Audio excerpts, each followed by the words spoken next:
What's All right, going there we on, go. guys? We are live. It's your host, Jedi Joey, here with my friend, Darth Chosen, and more will be joining us soon. How's everyone doing today? So I see we got Mikey saying says I love Cobra Kai. It's my favorite show. It's a great show. Support from Hawaii. Thank you. How are we doing today, Galaxy? Welcome to the stream, my friend. How's everyone doing today? We'll be seeing many people very soon. Let me see if I got a message from Tyrell yet. He'll probably be a little late. Oh, he saw it 40 minutes ago. Okay, good. So he should be here soon. Yes, sir. 4 weeks to go. My promo video for Sam should be done after the podcast, and then I should have one more Cobra Kai video dropping tonight.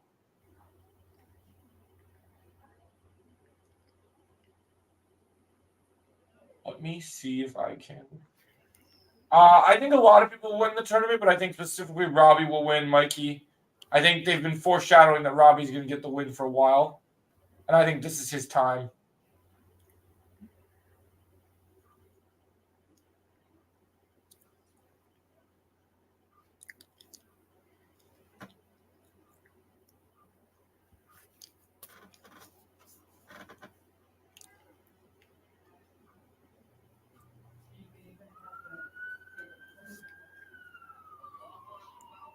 Sorry about that, guys. I just had to send a link real quick. Yeah, I think it's Robbie's time. How's it going? Are we going to talk about the promos we got the past few days? Yes, we are, Galaxy. We will talk about all three promos in this stream today. We will be talking about everything in this stream.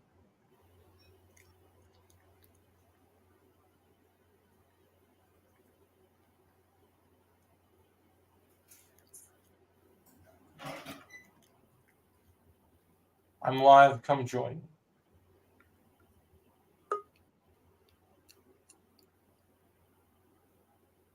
Oh, there's Tyrell. Hi. Hello, my friend. How are we? Good. How are you, Joe? Good. So I didn't want to start this late, but I got home from work and I passed out, man. Oh no, it's okay. It's all good. Yeah, we're starting at 8 o'clock. I had just seen the Sam promo, so Yeah. we're going to talk all three promos. John Hurwitz released new information explaining that the confusion that don't take any of the things that the actors say in the promos seriously, because he's saying it's not canon. That some of the mistakes they made isn't accurate. So would say I'm saying that she's a two-time runner-up when we know that's not true. She only competed once. You gotta wait till the 18th. Cobra Kai Bar. You gotta wait. It's gonna be worth it. Yeah. And then did you notice with Hawk that he said that he's been training for 6 years? Mm-hmm. I think they wrote that as Jacob was saying that about himself. But I mean, we'll see. But yeah, there's information to talk about. And then I want to talk about what day we think the trailer is coming. And if you guys know, Saturday is a very specific day for the Cobra Kai and Karate Kid community. Do you know what Saturday is, Tyrell? The 40th anniversary for the whole franchise. Yep, and I went and shot a special project yesterday just for the 40th anniversary that I can't wait for you guys to see. So I took my friend out, and he got his Cobra Kai headband and everything. Since we're both martial artists, we created a Johnny and Daniel fight scene to celebrate the 40th anniversary. Can I join the conversation? Yeah, Mikey, I'll send you the link. You can come on up. Yeah, so I totally did that. What's going on? Yeah, so that's something I'm looking forward to. I want to talk about tonight the promos. There's new information about. I did a video a few days ago, Tyrell, about the new Cobras that are coming, specifically for the tournament. I want to talk about them a little bit, like why the actors playing them is such a big deal. and I want to talk about so the trailers, we believe the trailer's coming any day now, right, Tyrell? Oh yeah. So we should dive into exactly. I want to spend the whole stream kind of diving into specifically like laying out how we think the trailer is going to go. What are they going to show? How are they going to get us hyped? Just stuff like that. I think is would be pretty Because cool. last week, like they announced that they're done filming, so that's pretty much indication that okay, it can drop any day at this point. I mean, I'm expecting just because they're not going to do it on Saturday, even though it'd be a cool moment. I'm expecting. I really am expecting it Tuesday or Thursday, and I think Tuesday's the day, and then I think Thursday maybe the official poster then is what could happen, just because they might want to keep that ball rolling because now that we're so close, they might want to just keep the promo just going. Hoping at least they can release some new photos, like at least this coming Saturday that we haven't seen before. Maybe we get photos on the anniversary, or maybe maybe they do the Mike Barnes thing. We get a photo of Julie and confirm Julie in the season. So I really don't know how they're going to promote Julie yet. So it depends how they want to reveal her. With Julie, I think they might be saving her for the trailer. Yeah, maybe the trailer ends with her, and maybe that's what they're waiting for. Oh, thanks, Jeffrey. Yeah, I think that's definitely possible. I don't know if Melissa's coming in or not yet. We'll have to see if she shows up. Yeah. I agree, understand Galaxy. It'd be nice if they did, but I think they also want to tease that. Well, here's the thing. They could save Julie if they reveal one of the other characters that's coming. Do you know what I just thought about? With it being the anniversary of the Karate Kid, they might reveal another character other than Julie to get fans excited. Mm-hmm. And save Julie for the show since she's the big reveal. So maybe we get no marketing of Julie and they just save her for the show. But somebody else that we have kind of maybe hinted at is in the show, they want to tease instead. Mm-hmm. So one thing I did in my video is one of the things I want to see in the trailer, which we'll dive into the trailer breakdown, is I want to see Mike and Johnny team up. Uh-huh. And I've been kind of thinking about who they could team up against recently. Well, Silver Prison, when we might not see him until the end of part one. Maybe against Kim's evil senseis. Well, that could happen too. I like the idea of Silver's in prison, Dennis doing his dirty work for Silver, and then Dennis fights Mike and Johnny. Mm. So I think that could be happening because then they could tease one character.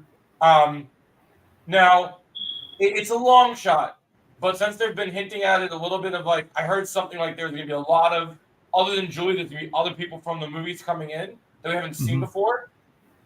I could see them maybe on the anniversary.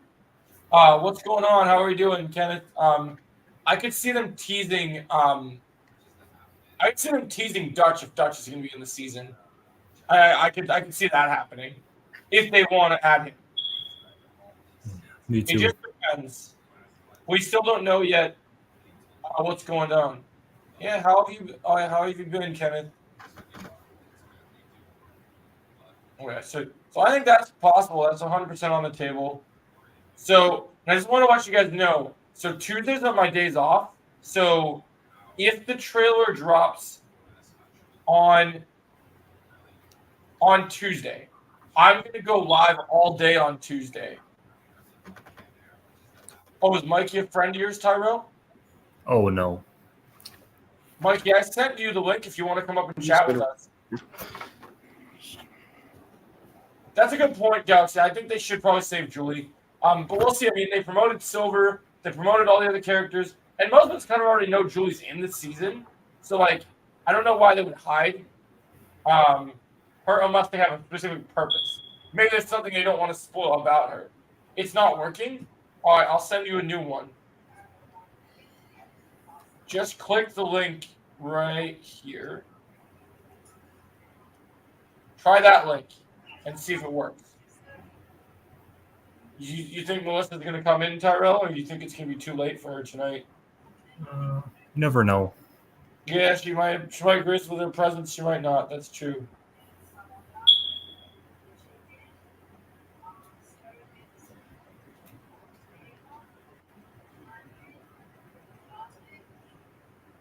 No problem. Oh, I know it's not Cobra Kai related, but I showed Chosen this earlier. You want to see something cool I got at the store today, Tyrell? Uh-huh. It's not Cobra Kai related, but you want to see something cool I got at the store today? Yeah, sure. So as you guys know, not only is Cobra Kai around the corner, but we also have, of course, Deadpool and Wolverine coming out next month. That's what I heard.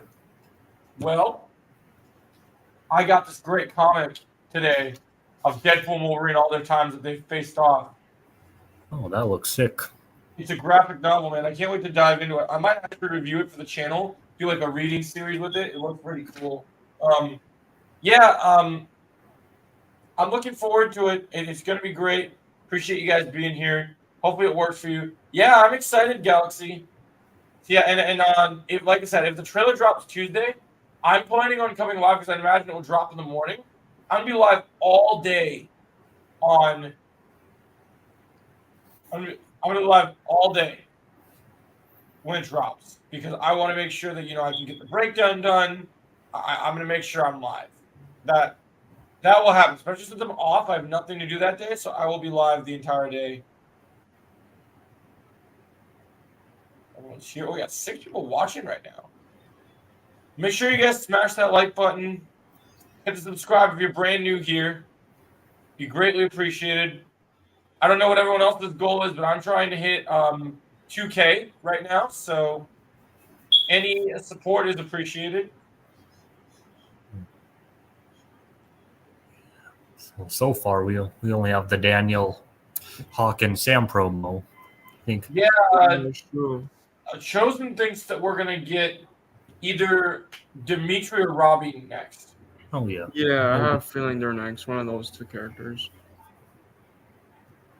I think Johnny and Miguel will be the last two because they started the show. Yeah. So what they could do. So let's say the trailer drops on. Let's say the trailer drops on Tuesday, right? Mm-hmm. I think we'll get a promo every day till maybe Yeah, that's what I was thinking because this is probably something they're gonna do leading up to the trailer. So tomorrow we get Dimitri. Then Saturday they'll give us I hope the trailer doesn't drop on Tuesday because I'll be busy on that day. Oh, I understand, Galaxy, but you'll get to watch it when you get time. I mean, they have to decide what day is the best to market it, and Tuesday's a great day because what better way to kick off the week than kicking it with that Cobra Kai, man, right off the bat? Like you got to kick off the week right. I mean, I would love if they dropped it Thursday, considering that's the day of our podcast. But the only thing that sucks about that is that, and here's the thing: even if it drops on Tuesday, we're still going to be talking about the trailer on Thursday, regardless. Yeah. Like, if the trailer comes out next week, it will be our number one topic. That's why our number one topic today is talking about predictions for the trailer. Yeah. And then also, I want to talk about, I released a video about some new information about some new Cobras coming in this season. That's cool, Kenneth. I know karate too. That's awesome. I have a Cobra Kai t-shirt as well. Kenneth, I am a red brown stripe in karate right now. So that's cool. What belt are you in karate? Always happy to meet another karate fan. Much love to you and respect, brother. Appreciate it, man. Appreciate you. So were you here when I shared my big news for the 40th anniversary, Tyrell? Uh-huh. Did you hear what I said I'm doing for the 40th anniversary on Saturday? Oh, actually, no. So me and Trevor yesterday filmed as you can see with my Miyagi-Do headband, we filmed a Johnny versus Daniel recreation fight scene. Mm-hmm. So for the actual I think I'm gonna call it Johnny and Daniel throughout the years. And so we filmed a fight scene of me and Trevor, since we know martial arts, fighting like Johnny and Daniel, and I wrote dialogue for it. It's like a little skit with awesome fight moves. I got to crane kick my friend. It was pretty awesome. You did the crane kick? I did do the crane kick. Oh, you're a black belt? Congratulations, Kenneth. That's awesome. What an incredible accomplishment. I'm working my way up right now, Kenneth. I'm about 3 belts away right now. So it's all good. I believe a black belt takes 3 to 5 years, doesn't it? For a black belt? Yeah. Yeah, it can. They just want to know that you can do the skills right and like actually succeed the way that they want it. Oh yeah, let's see if this Mikey guy. Oh, Mikey, your device is not connected. You got to connect your device if you want to come up. Otherwise, it won't work.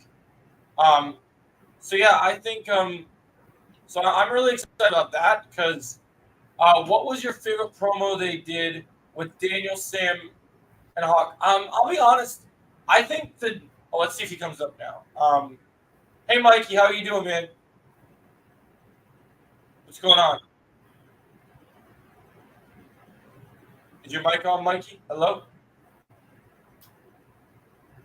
Hello there. Do you hear us? I think we can hear you. To answer your question, Galaxy, I would say. What's going on, Mikey?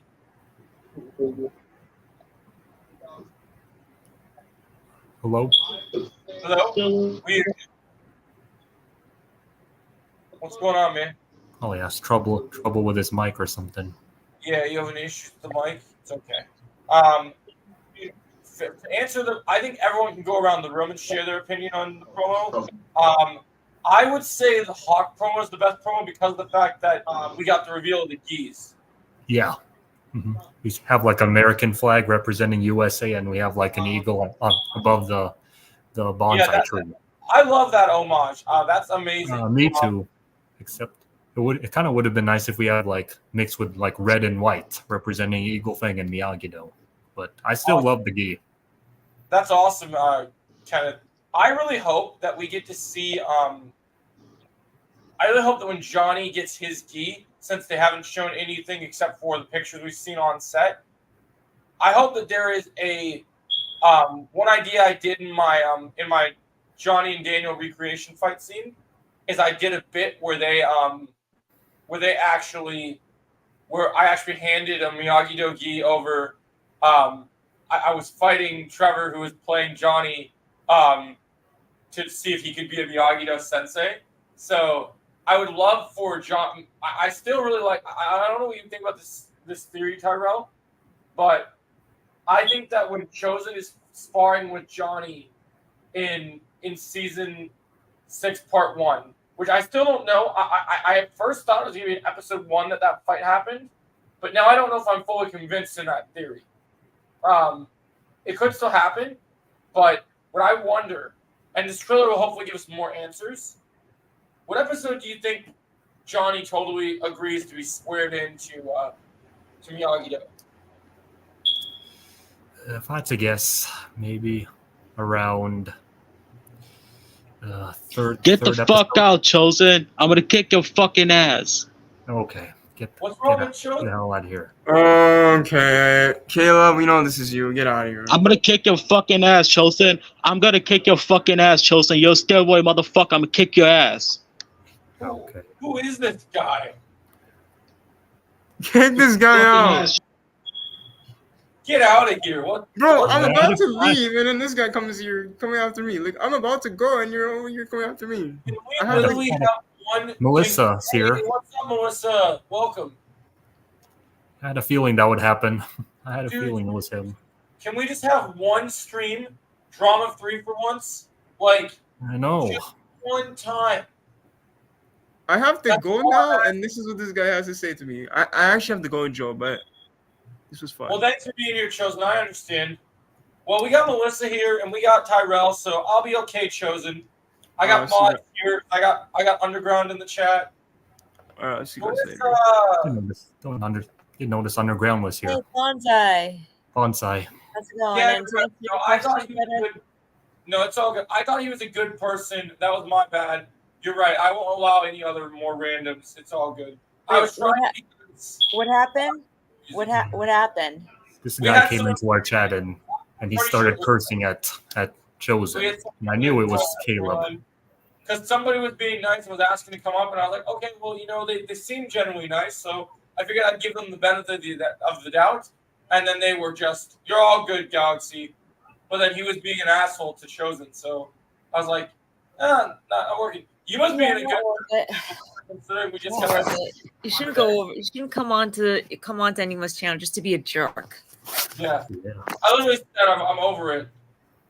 Yep. Agreed. Yeah. So I bet you're in a good mood, Melissa, since we got that Sam promo today, huh? Yeah, that was pretty awesome.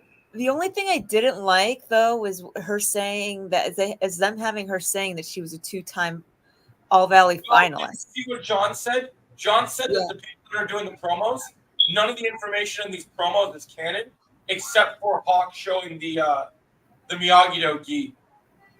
That's another thing I was just gonna say is like good thing John confirmed it wasn't canon. Mhm. Yep. I think he just means that the wording, the people, whoever's writing the script for these promos, has no idea what's happening. Netflix needs to go back and rewatch the series. Yep. I agree. I think so too. But we were talking. So what we're going to talk about today is we're going to talk about the promos. Because Galaxy asked me what was my favorite. I said the Hawk promo because it actually gave us information about the season, showing the gi. Oh yeah, I loved Hawk's promo. I mean, Yep. Mary's was amazing. I thought hers was great. She was so badass. One thing that really worked for me with the Sam one that I'll do a review about. I'll do a video about once I end the stream, which was I loved how she hey, what's going on, Ultraman? How you doing? I loved the I love the fact that she says it's not just about fighting, it's about bringing it to your heart or something, and that's so great. Yeah, in the dojo or out of the dojo. Yep. But the other fun thing I want to mention for you, Melissa, because I know you know that Saturday is the 40th anniversary of the Karate Kid. Yeah. I will be debuting a special project on Saturday that I encourage you guys to check out. So me and my friend got together to shoot a anniversary event where we did a recreation of Johnny and Daniel. So I play Daniel and my friend plays Johnny, and it's so great. We were working on the script, and at the beginning of the video, we get ready to fight, and I'm trying to convince him to join up, and then he said, "Shut the fuck up over so," and I started cracking up. Oh God, that's gonna be hilarious. You're gonna love it. It's totally on brand. I got to do the crane kick. It was awesome. What's up, movie kid? How you doing? I think Robbie's next. I think Robbie or Dimitri will be next, most likely. Or Miguel. I think Miguel could be next. I think we'll save Miguel and Johnny for last because it's the two leads of the show. True, they could. Do you think Johnny will go with Miyagi-Do because Daniel beat Silver and he couldn't? Yeah. Or what that's about Tori? They could do Tori. They could do Tori next. They can do Tori. That's possible. Tori will be pretty interesting. I'm curious. But What if they did a Chosen promo? That would be sick. And I think this is the That would be case. sick. I think every day till Tuesday, I think we're going to start getting these promos just rolled out until Monday. Because why I think that is, I think Tuesday's the day. I think Tuesday is the day the trailer's coming. Yeah, I think so too. I mean, I held out the possibility that they could release a trailer on Saturday the 22nd because it's the anniversary of the Karate Kid. Yeah, I just don't think they'll do it. I wasn't getting my hopes up for it. Yeah, I just don't think they're going to do it. I feel like Saturday is just a weird. I finally made it to your Cobra Kai podcast. Yeah, thanks, Cosmic Prince. It's always great to see you, Darkus. I was just going to say that this final season, anything is possible. They could release it any day they want. Yeah, like the marketing this season is so different. Anything is possible. It is totally possible that anything could happen. I appreciate you, my friend. You're good. Look what they did with the date announcement trailer. Instead of the 15th, they did it on the 2nd. You're getting out of here, bro. You can leave. We're not dealing with your shit. Bye. See you never. Uh, Yeah, I'm just so sick of this drama. I want these people to just leave us alone. A nice stream. But yeah, so we're yeah. gonna talk You know what though too is that we should people like that. It just helps to just ignore them, like they're not even there. I Ban know, them and just not even say anything. You know, not even say anything. Don't Yeah. even acknowledge them. I agree. So what we're gonna start doing, Melissa, is so we're gonna talk about, obviously what the next people who the next people's promos are gonna be, and then so I think, like I said, I think the promos happen, and then the trailer literally happens. And so Melissa, I don't know if you know this, because I'm sure all the content creators you watch, I'm sure they got school, whatever they got going on, they're gonna be live whenever, right? Mm-hmm. I wake up on Tuesday. If I get word the trailer is coming Tuesday, I plan to be live all day. Oh Like, wow, that's really cool. Even before I know the trailer is coming, because Tuesday is my day off. I will literally sit live all day and wait. I do not care. I am going to be ready. So are you gonna do this like the stream on like StreamYard where we usually do our podcasts? I'm going to do StreamYard so people can come in. So I haven't quite figured it out yet, but I think they'll happen. Do you think, since it was a deleted scene of Kim taking off on her motorcycle after the final fight, that she ran into Kreese as he escapes and they hop on a private jet and leave? Yeah, I think that's Definitely. I'm glad It could be possible, but at the same time, though, we have to think about the end of that scene of that trailer. Like, look at the reaction on Kim's face when when Kreese says what he says. I think it's like shock. I think that's the first time that they come in contact with each other. Yeah, I think what he's saying is that that it's after that she runs into Kreese after she runs off there. I'm guessing. So like maybe, yeah, no, that's But she's in her gi though. That's true. Yeah, you're right. You're right, Pete. That's true. Yeah, it's hard to say. It's hard to say what they do. But I think you're right. She does look genuinely shocked and probably happy to see him. Well, the part where she's in a gi, that might be after Kreese says Cobra Kai is back. Pretty unexpected video tonight after the stream about my theory about episode 5. And one of the things that I think is pretty interesting, Melissa, is I think Kim, because a lot of people always, because of his age, a lot of people always hate on Kreese's skills. Right. I saw someone say this in one of the streams recently, and even a couple videos I've noticed on the internet. A lot of people have been underestimating Kim, and a lot of people. Yeah. That's true, and so I think that Kim could train Kreese this season. I think that she might make him better, just so that he's ready to fight Silver and whoever else he fights. Yeah, I think Kim's skills have definitely been underestimated. I think they're saving them I think that they're saving them for season 6. And to be honest with you, if you really think about it, even though there's gonna be a lot of stuff going on in season 6, and even though it's gonna be great to have Silver in the forefront and stuff, if you really think about it, with this being the final season that they introduced her in season 5, you could really say that for a majority of the season, you could make the argument for Kim being the main villain for season 6, because it's her dojo. She brings things forward. Like you could really, make the argument. Well, I don't know. I mean, because she didn't come in until episode 6 of season 5. Like she wasn't even in the first episode. She's going to be in probably. I definitely think she'll be a major villain. I definitely think she'll be a big threat. Don't get me wrong. Yeah. No, I agree. I don't think Silver though. If I have to choose between her and Silver, I definitely go with Silver. Well, I think so too, but I think Silver's going to be a slow burn. I think they're going to build up to it. So you need someone to be a threat until we get that. I think Kim Dawoon will be the main villain. I definitely think that she'll be like a really huge threat, but I think it's going to be kind of like more like Silver's going to be the main, like the final boss, like she's going to be like, she's going to be sort of like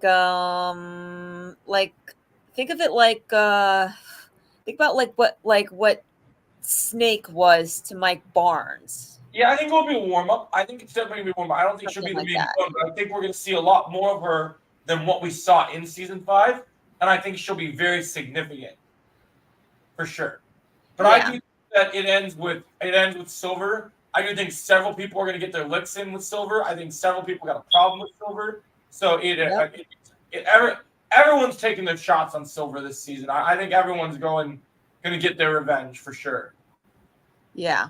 But I also think that Silver's not going to be a pushover. And it's not going to be easy because he's going to. Yeah. See, the thing of it is, though, too, he's going to be twice as dangerous than he ever was before because now he's got nothing to lose. Yeah. He's got nothing to hide and nothing to lose. And Joe, we did do a video. You did do a video of like who the King Cobra will be, and yeah, Silver will be just as dangerous, but he doesn't need to be the final villain in order to do it. No, I think he's gonna be significant, but I'm starting to get more and more evidence, Melissa. Yeah. It is very likely that the people that end up being the main focus because they want to go so heavy into the lore, I think the Kim Da-eun family is going to be very important. Very important. Because I'm now convinced. Yep. No, I agree. I definitely agree with that. While I definitely think Silver will be the main villain, I definitely think that the Kim family is definitely going to be explored. Is definitely going to be a big part of season 6. It's so interesting how they tried to hide C.S. Lee as Kim Soo-young. Silver is the final villain. Get out of here. He will be one of them, and he is a very important character, and he will be very dangerous. He will definitely be deadly. Oh, what's up, Karate? Karate, you gotta come up here, bro. Yeah. Let's get Karate. Hey, Cobra Kai Karate. It's good to see Karate here. I don't see him. Where is he? He popped in for a second. He's right here. He popped in at 8:32. It looks like. Oh, there he is. All right, let me send the link. Hey, what's up, Karate? What's up, Karate? Okay. Kim Da-eun is the Karate Kid 3 version of Silver minus the cocaine. That's an interesting take. Underground. Didn't think about that. That's a good take. I do think the cocaine is coming this season, though. That's gonna make Silver very dangerous. No, I agree. I agree. That's what I was just saying. That's what I was just saying, Karate. I was just saying that Silver is going to be I was just going to say Silver needs to be the main villain. Yeah, I think the Kim family is going to be heavily explored. Don't get me wrong, but Silver's got to be the main villain. I think they're going to go deep into the lore. Silver. I think Silver is 100% the villain. I think about it in a Rocky Balboa type way. Man who has nothing to lose is the deadliest opponent you can ever face. Yeah, that's true. Hey, Joe. I love that part, my friend. Hey, Joe. Yeah. Can I say something just for about a minute, if you don't mind? Yeah. You're all in. I may have mentioned this to you before, but yes, I know Silver is going to be twice as dangerous, but let's keep in mind that season 6, with season 6 being the final season, the main theme of this season is going to be mainly focusing on the roots and where this whole philosophy started. Like Kim Sun-young started everything. He's the reason why Silver and Kreese are the way they are right now. Agreed. It's like both Kreese and Silver are kind of like Kreese and Silver. They are like servants of evil, but they did not create this whole thing. They're kind of victims in a way. Absolutely. I agree. I absolutely 100%. And that's why I said that while Silver may be the main villain, we're going to explore very heavily the Kim family and what impact they've had on all of this. Like you could here's the way I see it. Like Silver, he's going to, how Silver, how Kreese is kind of like, has basically declared that he is Cobra Kai. Well, think of it like this. Silver, we're going to see his connection with the Kim family and how far and how deep that goes. I would say Silver is maybe not blood, but he is the Kim, he is he represents the Kim family, the Kim family in terms of legacy. So it's while Kreese may be Cobra Kai, Kim could be Silver could represent the Kim family style karate. the I- Kim family legacy, and just like be that, be that legacy. They want to build on that. They want to build on Silver will the be the legacy. forefront for villain, but the all around villain is the Kim family. Yeah, And I that's think why I was it just has gonna to say, go. if Kim Sun Young was still alive, he would definitely be the main villain in this season. we'll still be on Karate. Feel free to join us. Yeah. Oh, thank you. I appreciate you on Absolutely. the channel. Yeah, no, I think so. I think that's absolutely. Then that's what I'm trying to think is like the whole idea is of legacy. So if we pivot to the trailer, right? With part one, you remember when they did the the promo when they first started filming season 6, and Dimitri said, they just kind of played the dramatic music and they showed Korea. How much Korea do you guys think is in part one? We'll probably see most of it in episode 2. Silver, I think that Silver, I think we could see a lot. Maybe he could be in part 1, but in the past, just like they could do like what they did in season 3, where he's in there. That, like, we'll see flashbacks to Silver.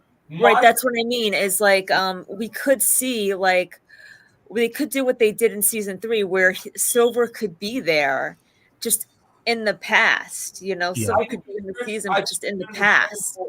I don't think it's time to make a character we barely know be the end all for the last season Cobra Kai Karate legacy over a legacy character like Silver. I think Silver is definitely the end all be all regardless. I think right. No, Karate. We're actually agreeing. We're actually agreeing with you. Yeah, I agree with you for sure, Karate. I'm going to do a video about it myself. I feel like the end all be all here is the fact that Silver will be the end for sure. But the whole point of this show at this point has come to legacy. And we've seen the roots of Miyagi-Do. We know who the good guys are. And Chosen One has said this many, many times. We need to see who the villains are. And while Silver is evil and he is the threat, Silver's roots came from somewhere. And we need to see where those teachings came from. We need to see where the roots started. That's what I'm saying is like Silver's going to definitely be the main villain, but like how Kreese said Kreese said he is Cobra Kai, like Kreese is Cobra Kai. So, because we're going to be exploring a lot more roots, including with Silver and the Kim family, I think like Silver is going to be more like the Kim family, like the Kim family legacy, like he's carrying that on, like. Yeah, I believe too that he's not Silver Cobra Kai. He's not Cobra Kai. He is. Yeah, no, I was just saying. Not Cobra Kai. He's more like Kim's. He's more like the Sung Young legacy. Yeah, I was just kind of saying that Karate in the sense that she'll get more backstory than how we previously met her in season 5, because she'll get a lot more to do. But yes, I think Silver 100% is the main threat, and I think that one proof of this, despite what people say, whatever I've heard from behind the scenes, I do think I like your idea, Melissa, of filling the gaps in flashback with Silver.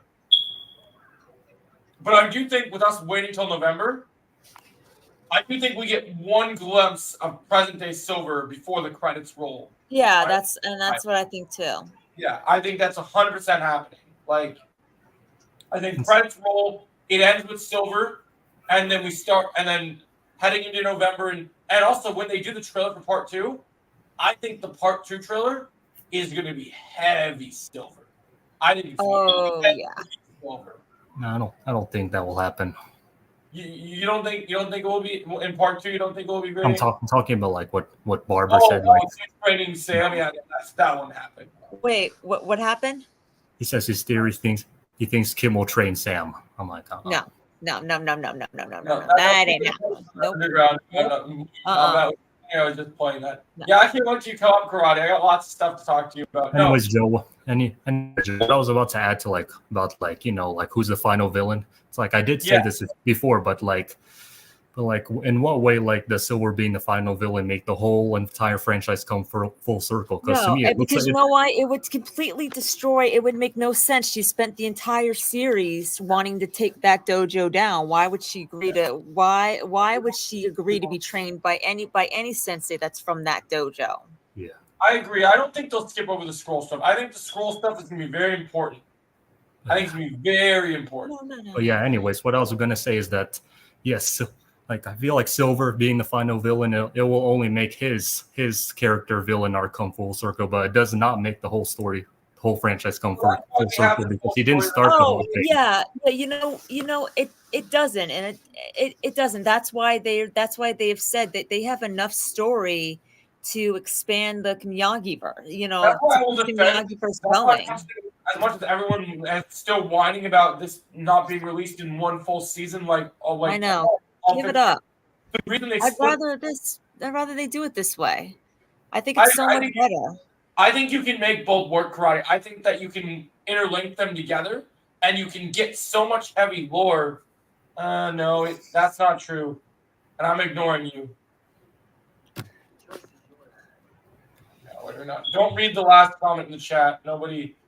Just everyone ignore that person that's pretending to be someone that we already have here right now. So Yeah, but we're not something gonna else I listen. would like to add too is that like Kim's father, who is Kim Sun Young's son, since Kim Yeah. Sun Young is gone, he is kind of taking that role as Kim, the new Master Kim. Like what better way is there for the series to end than to have for Yeah. Miyagi things destroy the root of all evil, who's pretty much the I think it'd be great. evil, who's behind all the evil that's been happening throughout the entire franchise. Yeah, I think it's gonna be really, really great. Like right now, it's really crazy. I'm not even thinking about 2025, but it's gonna be really crazy to think like we know so much about like part 1 and part 2, and like just imagine what happens once they start like really promoting part 3. Like it's gonna be so crazy to see how this all comes together and how it Yeah. all. Yeah. And that's something else too, is that I think that by getting rid of Silver, you do destroy that root Yeah, because Silver's going to represent that root. And it's like you're going to have the Kim family. You're going to have Kim Sun Young's son, who is going to be the resident probably master of Kim, and Yeah. Kim Sun Young granddaughter, yeah, but they're going to be like do you know what like Snake and Dennis were yep. to Mike Barnes? That's what they're gonna be. Like He won't be the main villain. He'll serve a role, but he will not be the main villain. right. Yeah. It's like Silver's gonna be like the head of the snake. Yep, You I know? think so. I think he will. I mean, I think that definitely makes sense. I mean, even though we've had a lot of him so far, Just I like do what think it makes sense. Like, It's like what I was saying earlier. I think Kreese and Silver, they are servants of evil. They're not the one who created everything. Kim Sun Right, Young right. did. Kim But they Sun all have- Young did. but he has the most stakes in this entire situation. So I think the idea that he, if Mr. Miyagi was still alive, he would end this quickly. Yeah, that's true, Underground. But it's like think about it like this too. Like you remember think about it like this. You know how Mr. Miyagi's relationship with Daniel? Like Daniel carries the Miyagi legacy. Yep. But he's not blood related to Mr. Miyagi, but he is his surrogate son. You know, he is his son. Yep. You know, Yep. he carries on that legacy. So it's like you take out Daniel and you take out Miyagi's legacy. So it's like it could work that way with Silver and the Kim. That's why and the Silver, Kim yeah, that's what Silver's main plan is going to be. His main target is going to be to take out Daniel, It's and that's because he's because still. like even If I know Silver, he's going to be real pissed about that crane kick. He's going to be so mad about that crane kick that he is just going to be. even though I'm against the idea of Silver being the final villain, out for blood. I wouldn't be surprised if he orders basically orders hits on Sam and Anthony's heads. Yep. Like I think he's going to want to drop Daniel. I think he's gonna want to draw Daniel out for sure. Like I think he's gonna.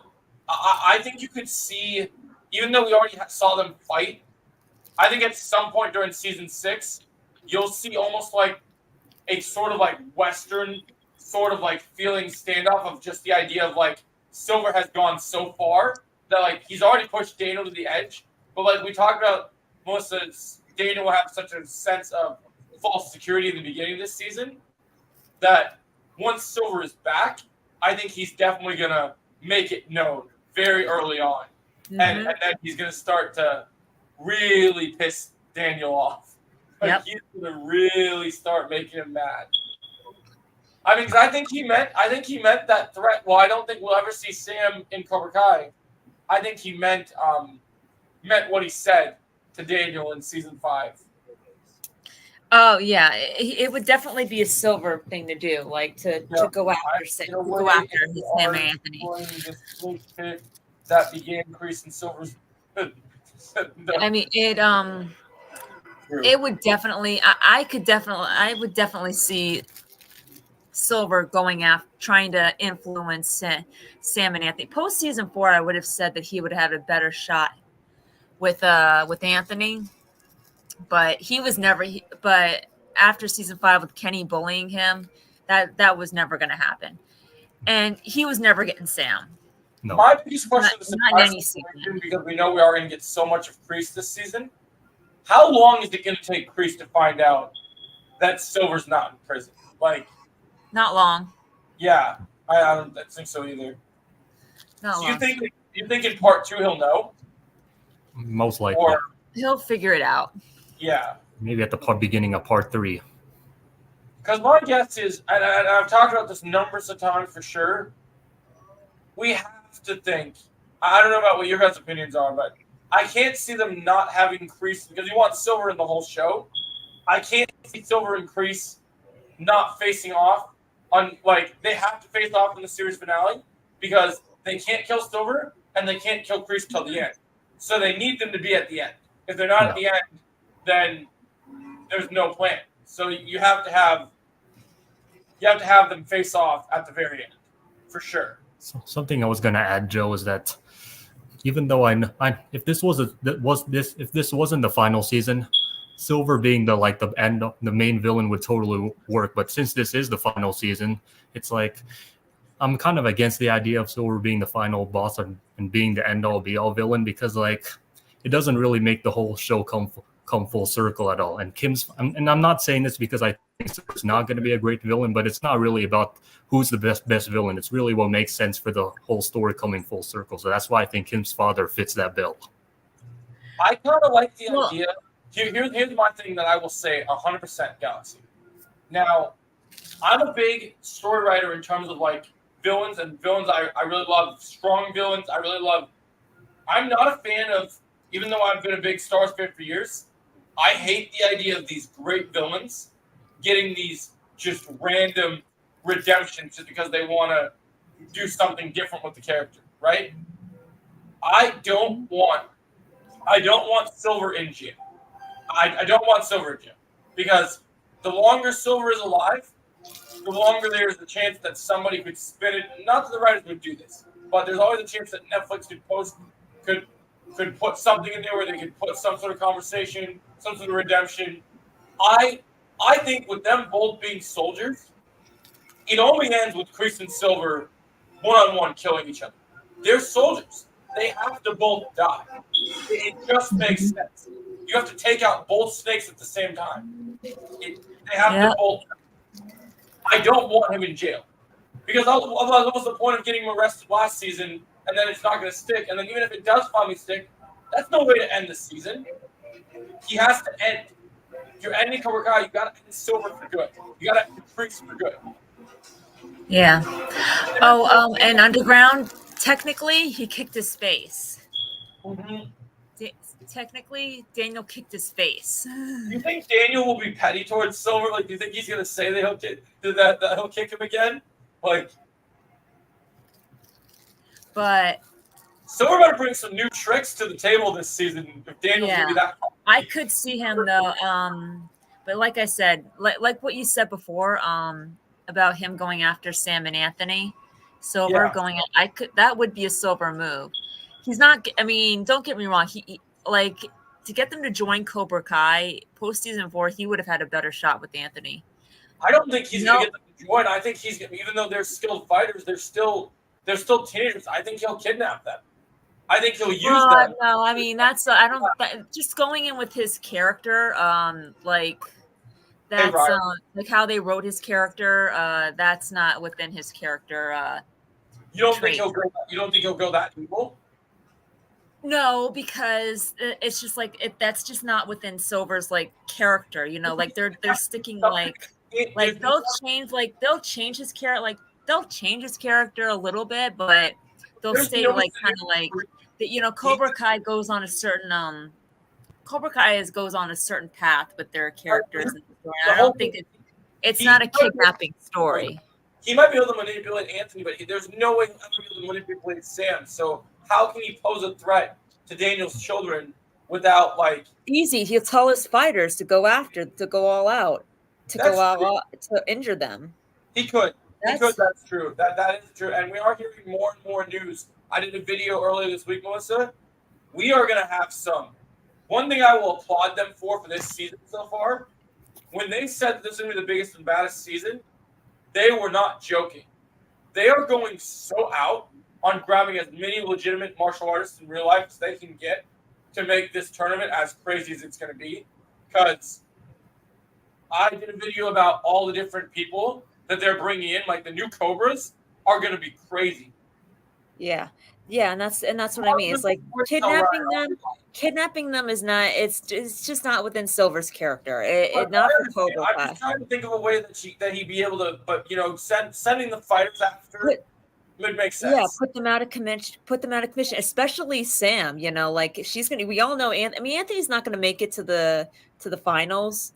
No. Sam will. So. Yeah. Now, my question is this: Sam will. She'll make it to the finals, and I do think that Silver could order one or Kim even to try and put her out of commission. Yeah, you think?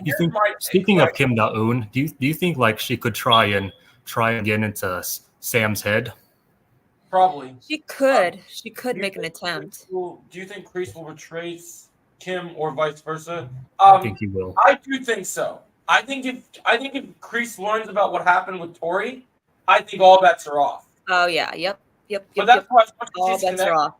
That's why as much as she's that's when he's gonna ditch her. But that's the thing too. That's why as much as she wants to work with Kreese, I think that the entire time, whether he's in prison for an episode or he's not in prison at all, I think Kim and Silver are still going to be working with each other. From the beginning. Or Kim will probably not want to work with any of them because, like, remember, Kim seemed pretty disappointed and disgusted at Silver when he lost to Daniel and when he kind of disgraced her family's legacy in front of. She's gonna want Silver to hold up his end of the bargain. Yeah. Hey, Tigo. But in regards to her getting into Sam's head, I mean, it could be possible. I just don't see how or when she would do that. But I mean, it could be a possibility. I mean, I think if she's going to put a target on anyone's back, even though she's already done so much damage to her, I think she's going to have the biggest effect on Tori more than anyone. Like, I hear me on this one. Yeah, I definitely think that. I definitely think, like at the tournament, like she's probably going to order her top female student to put Tori out of commission. And like she'll do it, and that's going to be where Kreese like realize, she's going to say it in South Korean, and Kreese isn't going to fully grasp what she just said until Kreese sees it for himself and realize she ordered for that to happen, and that's when he's gonna ditch her. That's true. And the thing of it is too, I think she's also like gonna see like a bigger threat in Sam than she does in Tori, because think of that. Think back to the season 5 finale. Like Sam was the only one that was able to form a legitimate takedown on Kim. Oh, I think she'll definitely see her as a threat. I think she'll definitely for sure see that more than Tori, more than Tori, because like she doesn't play like Tori. She was tossing around like a rag doll. Yeah. Sam, on the other hand, was giving her a legitimate, for what it was, a legitimate tough fight. I wonder if something will happen where Sam will have to step up and have to actually try and deal with Kim, and then Julie will actually have to start helping out. Because I wonder if Sam and Kim's stuff isn't done yet. Because I wonder if they might have more unfinished business since we didn't see the end. I don't know if you see this yet, Joe, but I kind of see like a little similar dynamic between Sam and Kim, because like even though they both have opposite personalities and philosophies, they like legacy wise they are kind of similar. Since Sam is kind of like that's what I've said too. I said legacy wise they are you can see some similarities between them. Yep. And I think that could come into play, like where both of them just see aspects of the other. Like think back to what Allie said to Johnny and Daniel. The reason why they don't get along so well is because both of them see parts of themselves in each other, and they don't like what they see being reflected back. I like that. And I think that could be a case. You could argue that could be a case with Kim and Sam. Like they both see parts of themselves in each other, and they don't like what they see. Yeah. Reflected back. Like Kim in Sam's eyes could represent the path that she could have gone down, that she could go down if she had embraced her inner Cobra, if she had truly embraced her inner Cobra. Yeah, She's I like that. Like the dark Sam. Yeah. I think that's very likely. I like that a lot. And like in the dream sequence, we did see like an evil version of Sam who looks a lot similar to Kim. And that's what I think she's going to be like in Sam's eyes. Like this could be like the part, like this, like Kim's could represent the path that Sam could have gone down if she had embraced her inner that side of herself, her inner Cobra, and not found balance within Miyagi. You know, like, oh yeah. Think about it like this: they both had surrogate grandfather. They were both trained by their surrogate. They were both trained by their grandfathers, both trained by their fathers. But it's the relationships that they've had that have defined the paths that they have gone down. And while Sam tries to stay away from her inner darkness, Kim chose to embrace it. Yeah. Yeah, I agree. I think that's definitely something that's definitely on the table. Yeah, so I think it'll be a case with them, bloodline versus bloodline. I can definitely see Kim saying something to Sam like, "You and I are kind of similar in a way that you don't see." And then Sam will probably snap back, "I'm nothing like you." Yeah. Yeah. And that line will be true too, because it's the choices that you make that really define who you are. Mm-hmm. And it's like I said, like Kim could represent the path that Sam could have gone down if she had embraced that side of herself. Yeah. Yeah, I agree. It's possible. It's very possible, Galaxy. I've heard from a lot of people that we've talked about Julie, but I have heard that the big three have done everything in their power to get as many returning characters for the final season into this story as possible. So it's going to be interesting to see how they do it, but I don't think Julie's going to be the last person from. No, I don't think she will be either. I think we'll probably see. I think we'll even see Kamiko again. Yeah. Well, I'm talking about the show. Like I'm talking like people that have never appeared on the show. But yeah. But I think they're going to wrap that up because they got to have Chosen and her, finally get together. Yeah. Yeah. Yep. Could even see a double wedding with Kumiko, Chosen, Johnny, and Carmen. You think you think they'd do that? You think he'd be ready to get married that soon? Yeah, could be. Well, maybe after he finally gets Silver put behind him, because I'm thinking, even though everyone's, like I said, everyone's lining up to kick Silver's ass, and I think Chosen he's on that list too after what he did to him. So he's gonna be ready to deliver some payback for sure. If Chosen and Silver have a rematch, they better not make Chosen lose, so that way Daniel or Johnny could beat him. Because like if they face, they better let Chosen win. Yeah, something else too that people need to also understand as well. I know there are a lot of Terry Silver fans. I'm going to make this 100% clear, okay? And I know people love Silver, and Silver is great. But I'm just going to say this for the last time. What happened between Silver and Chosen only occurred because Chosen was drunk. Chosen will end Silver. It won't even be a contest. There's no chance. I wouldn't even say it's even close to a fair fight between the two of them. Exactly. It's like people like to argue, but Silver was also drunk too. But you got to keep in mind, Silver's been spending his whole life drinking, whereas Chosen hasn't been drinking at all. Because like Silver has a better tolerance to alcohol than Chosen. So which is why I think Chosen will be so. And something else too.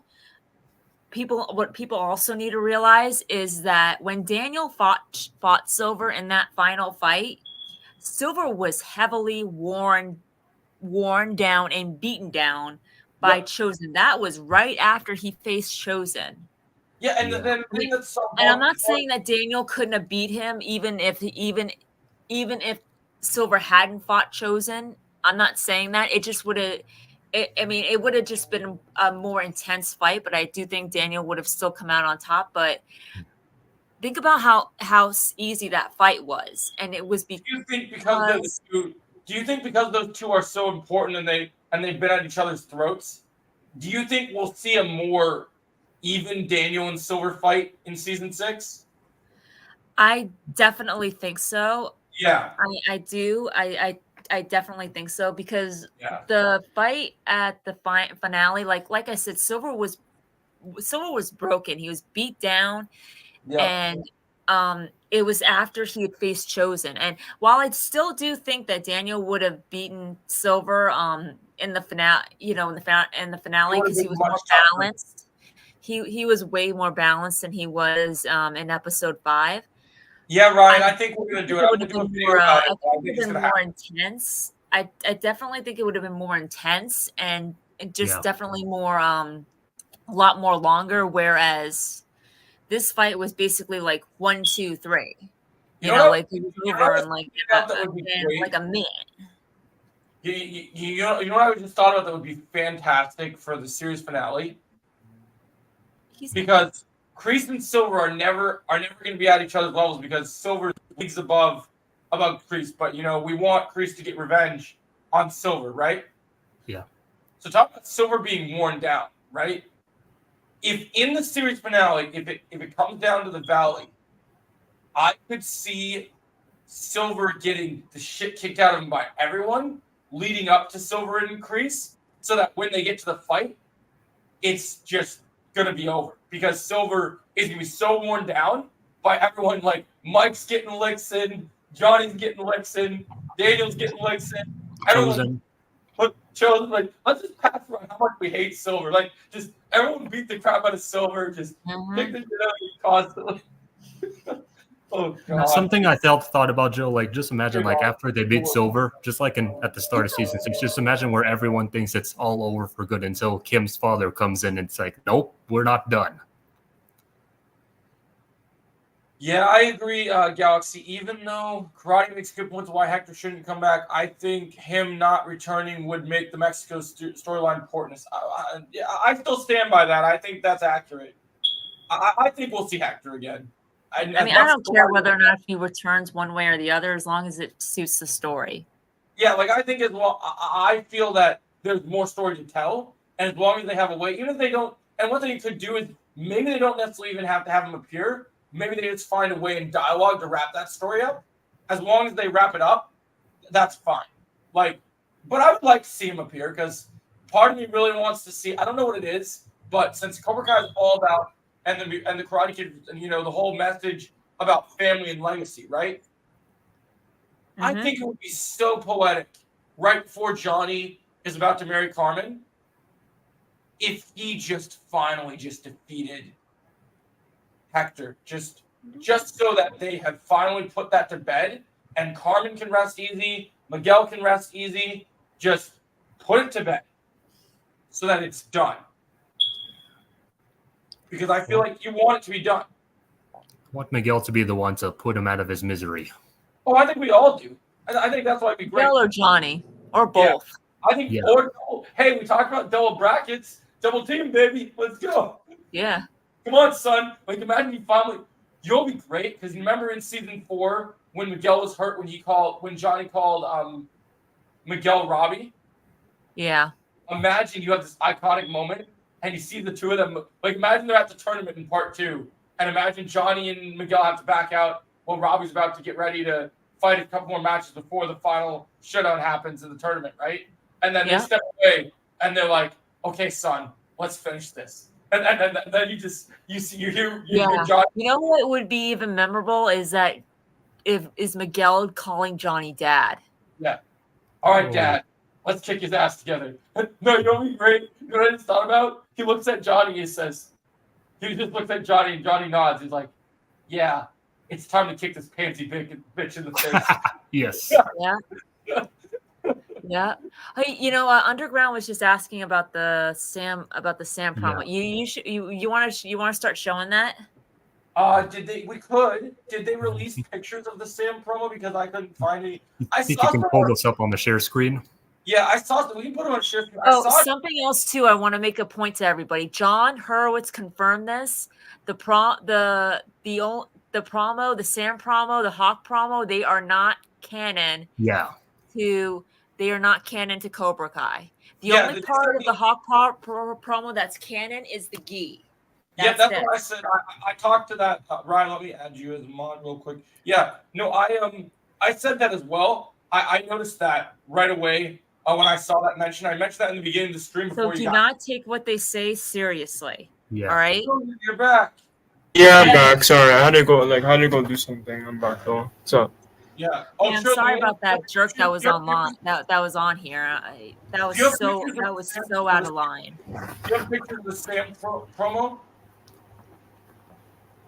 Because Underground's asking about pictures for the promo. Do you want to just play the promo? Do you want to just play the promo yet, Jedi Joe? Do you think will we not get copyrighted for it? I just wonder. No. Well, remember, like when he pulled that date announcement trailer on the share screen. Joe, you can just go on Twitter. Go on Twitter. Yeah, Twitter. Go on Twitter, Joe. It's more easier if you play it on Twitter. Yeah. Play it on Twitter. Just maybe because it's Twitter, it won't copyright it. Yeah, because Twitter doesn't really copyright. Yeah, it shouldn't because people like Zone and Karate. Zone and Cobra Kai Nation. They do that all the time. They'll post post a video from Twitter. I've been using it in my promo videos I've been doing, and I'll release my Sam promo video after the stream. So, yeah, go ahead and pull up from Twitter, shows, and we'll watch it.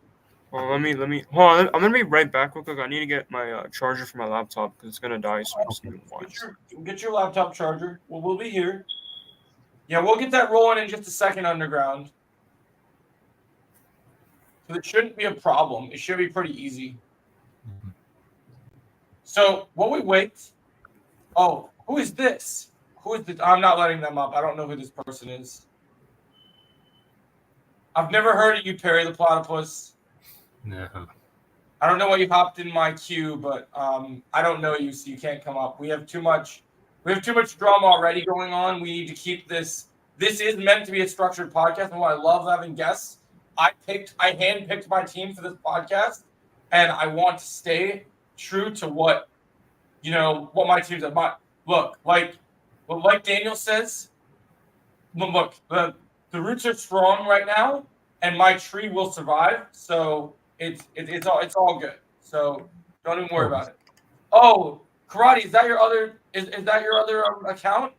Okay, I see it. You changed your name. Sorry, bro, I didn't see you change your picture and your name. Sorry about that. Hey, Karate, how's it going? That was world change my name. Yeah. Hey, Karate, how's it going? How you doing?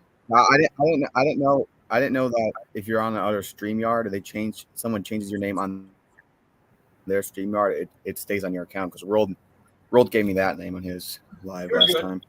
It's all Oh good. yeah. My fault. I like your picture. It's nice. Oh, thank you. It's a nice picture. So how are you doing, Like karate? neighbors. Oh, I'm doing good. You've been just hanging in there. So what do you think of the? So what do you think of the Yeah. Sam promo? I know you said it was good, right? I mean, like, Yeah, it was pretty cool. I guess wasn't too much. I think the Hawk one was a lot more because it showed the gi. Yeah. But I know It a was still lot of pretty. fans are kind of like in an uproar over the Sam. I thought it was amazing. I thought both her and Hawks were incredible. Yeah.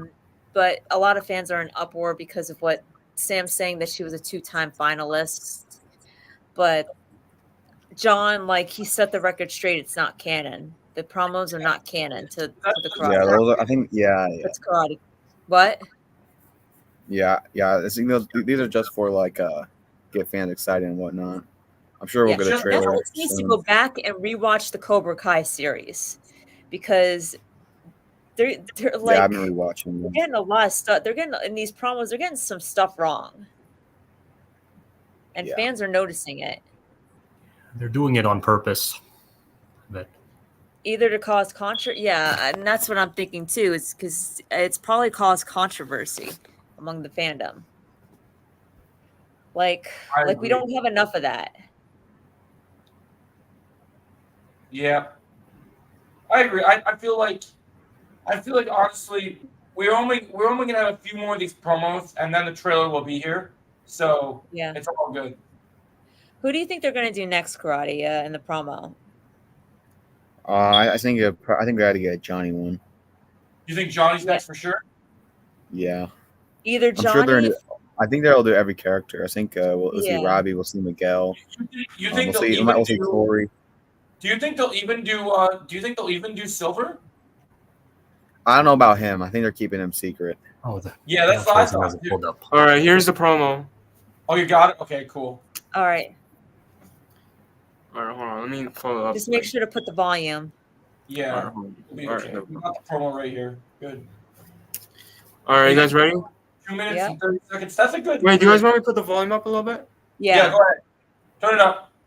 I'm not gonna put it up too loud, but I'll just put like. No worries. It doesn't have to be loud. We're good. We're good. Hey there, I'm Samantha LaRusso, but you can call me Sam. So cool. I've been doing karate for almost 9 years now. Growing up, my dad's legacy as a champion was always part of me, but I've carved my own path.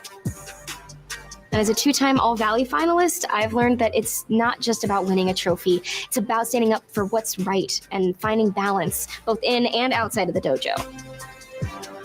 My journey has taken me through highs and lows, from battling rivals at school to finding peace in Miyagi-Do's teachings. But alongside my friends and family, I've faced my fears, and I've never been stronger. Now, as we prepare for the Sekai Taikai, I'm ready to show the world the power of perseverance. Remember, it's not just about the fight, it's about the heart we bring into it. Let's do this together. Yeah. Very true.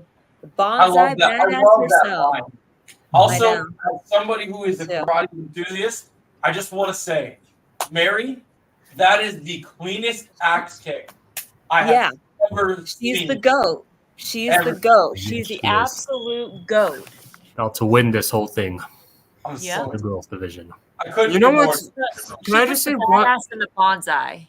Can I She just puts say the one badass thing real in the quick? bonsai.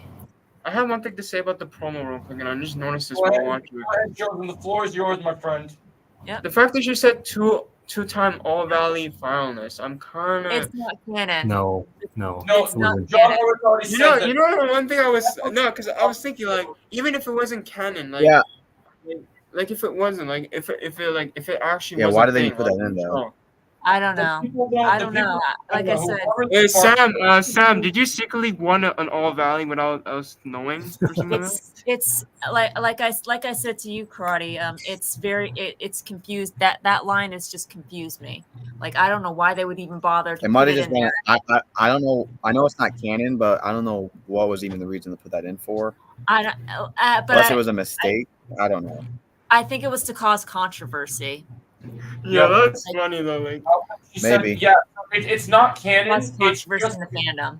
yeah. It's just because they're causing controversy. It's not a big deal. It's fine. Don't worry about it. Yeah. But that's what I think. 'Cause I was like The only confused thing by you that need line to get too.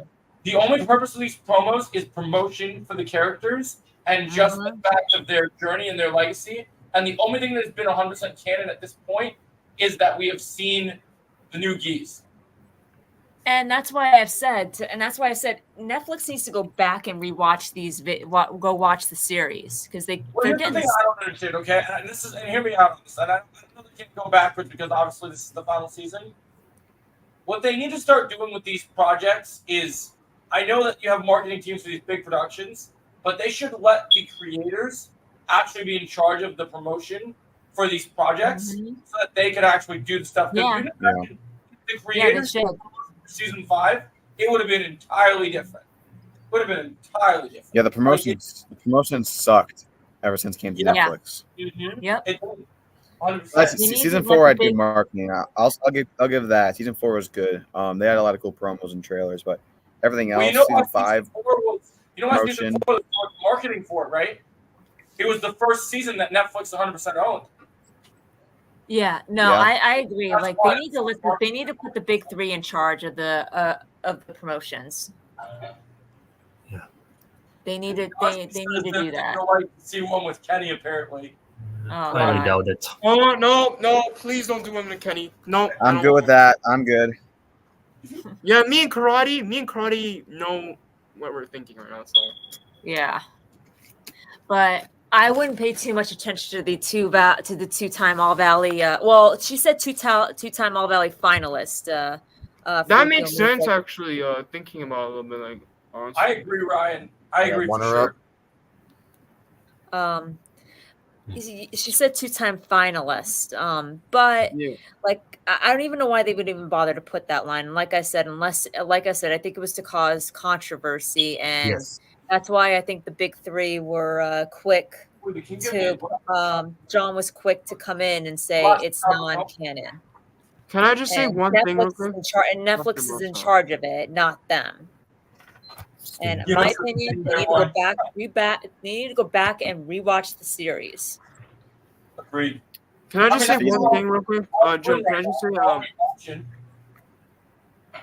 so I know we passed the trailer part because I know you guys already talked about this. No, we didn't really talk about the trailer yet. We haven't. Can I just say my predictions real quick for the trailer? Go ahead. We're all Now, gonna go around the room. I know a lot of people think it's gonna drop on a Saturday. I actually think, this is my final prediction for the trailer. I actually think it's gonna drop on Tuesday. I'm calling it now. I Tuesday's think we're my pretty close to Tuesday. I think everyone agrees on Tuesday. Yeah, I think so too. Karate, what's your schedule for Tuesday? What time do you have school? I know you're in summer, right? You don't have school on Tuesday. Oh yeah, it's summer. How are you enjoying your summer? It's been all right. So I haven't been doing too much Will yet. you be home all day on Tuesday, Karate? I mean, yeah, I'm pretty free. These next couple of days. Just my phone broke, so I'm not gonna be able to make any videos anytime Oh, I'm sorry your phone broke. you're making videos? Oh, I'm sorry to hear that, Great. bro. Are you Fell gonna on do my- it? Are you gonna do a Fell out of my network? pocket. I was playing football with my brother. Fell in my pocket, and it downpoured on. Yeah, I agree, Sorry. Ryan. Are you gonna do hey, what's going on, Andy? Are you gonna do a network on Tuesday, Karate? Oh yeah, I do have my networks on Tuesday nights. So if it comes Okay. out Tuesday, that would be a good time for it to come out for the network. Yeah, that would be I'll awesome. That's actually a good point. I'll join Tuesday night for sure. So I think it'll probably come out Thursday because what didn't it come out on Thursday? That one was it that one announcement Teaser? we got, Yeah, the the announcement. teaser. and then also Also both part 1 and part 2 comes out on Thursdays as well. Thursday, yep. if it comes out on Thursday, then we get to talk about it on this podcast. So Yeah. that'll Yep. be fun. Yeah, and then Wednesday's World's Live. I'm So game either way.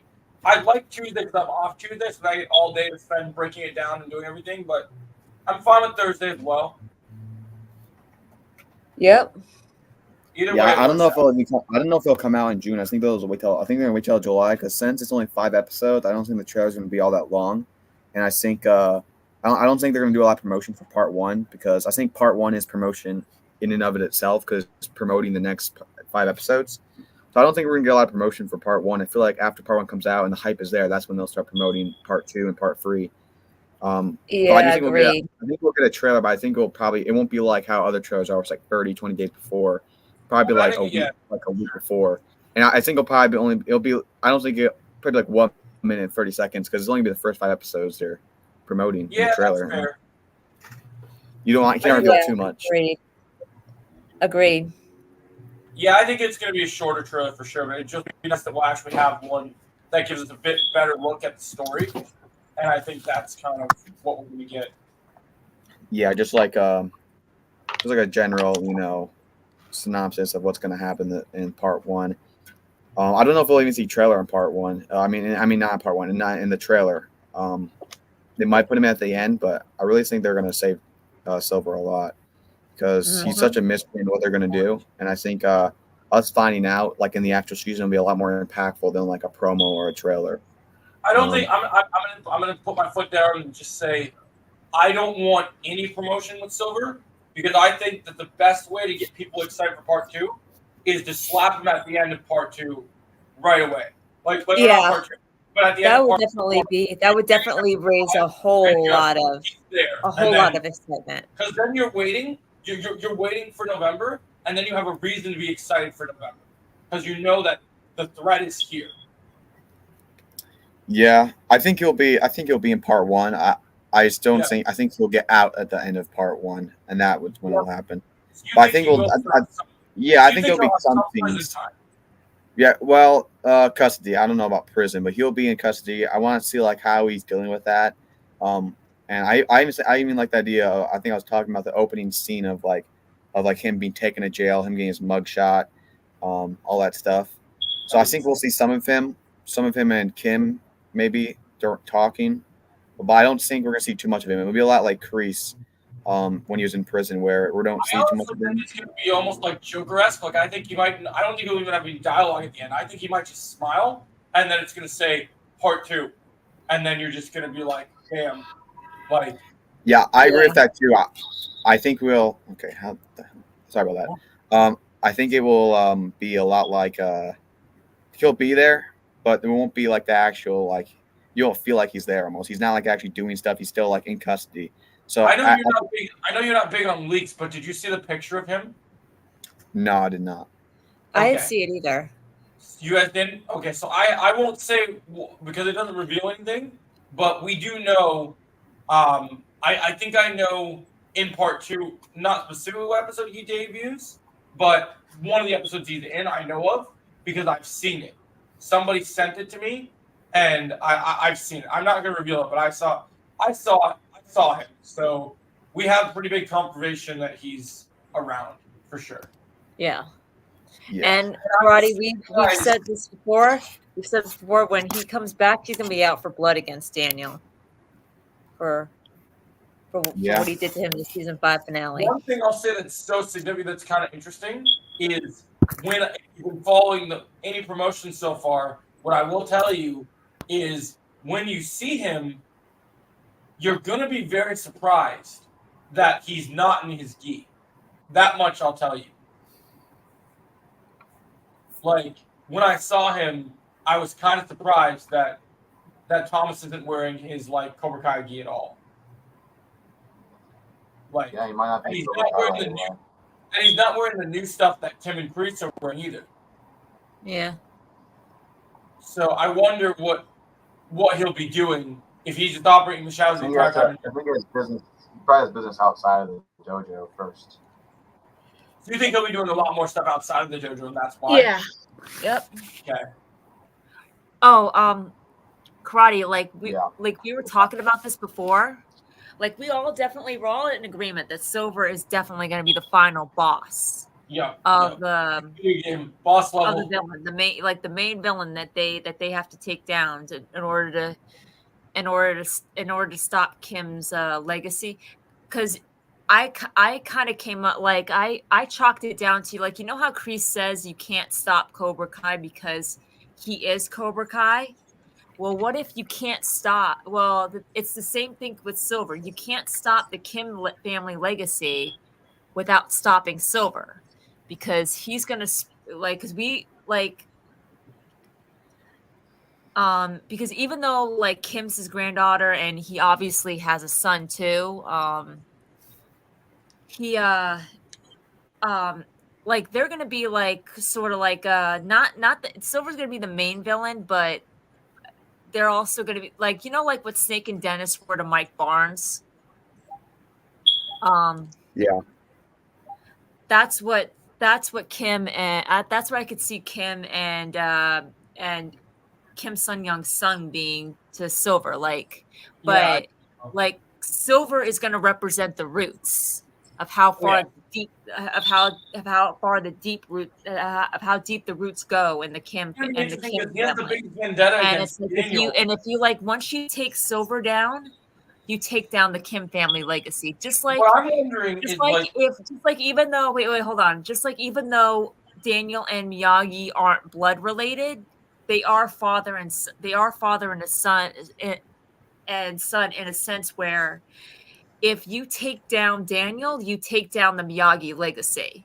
Well, that's what I wonder is like what's so significant about that is like we know he has a big vendetta against Daniel, but what does he have against everyone else? Like that's what I think is going to be so interesting. Like I think it'll be just because they're in his way, of accomplishing his goal, which is winning the Saigai Taikai.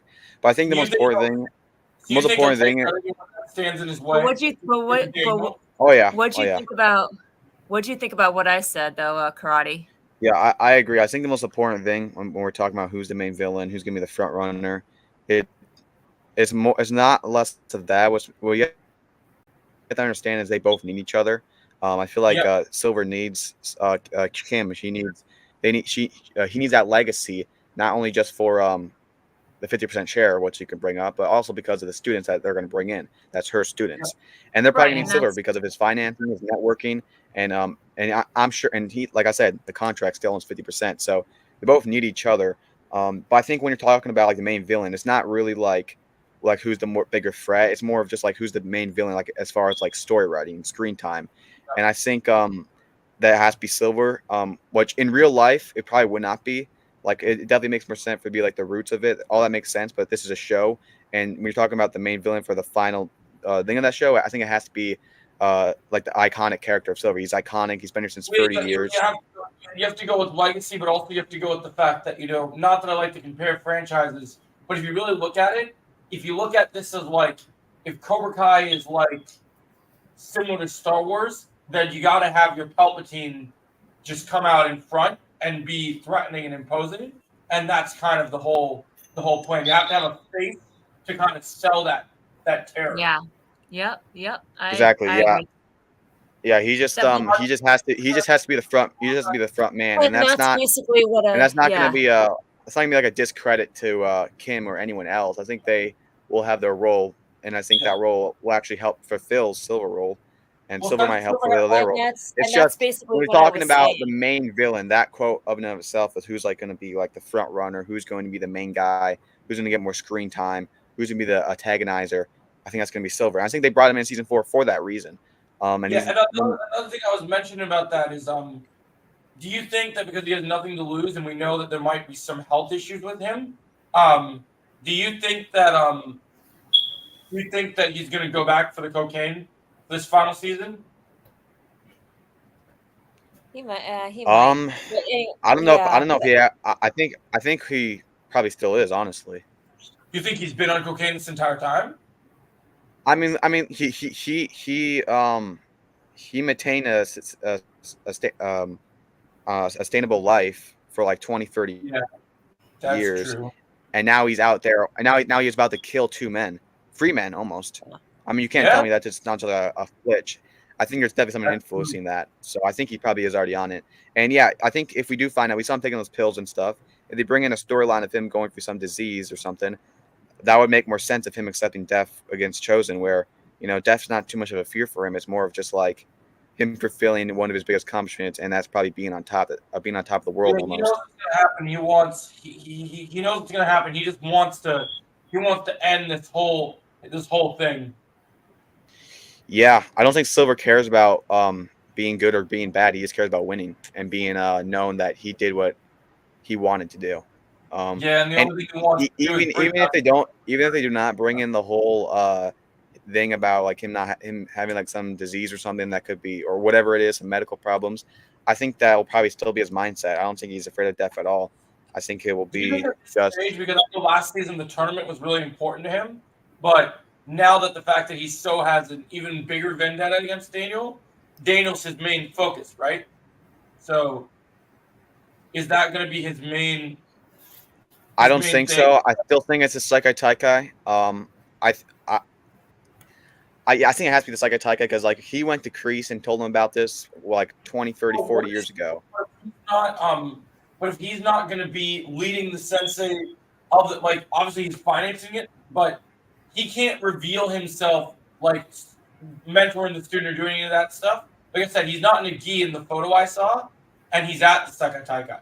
So what's his role if he's not going to be the main instructor teaching the students to prepare and cheat and win the tournament? I don't know. I have not seen leaks, so I'm not sure. Like I'm I just said, saying what if I think he should happen. bribes the Sekai ref, which I don't think he will do, but if he just for whatever reason, if they do have him do that, which I don't think they will, but if they do, Semper to give him the middle finger. I do think I've said this before. I do think that there is going to be some drama at this tournament. Like I do think that these other dojos aren't going to get along, and it could cause some big issues. I don't know if we'll be cheating, but something will happen that is going to be very upsetting. And we also don't know how the rules of this new tournament, because it is the global tournament, how is this different from the All Valley? Like what? Yeah. What? Like one thing I think we know for certain is I don't. Yeah, think, I don't. Go ahead, Karate.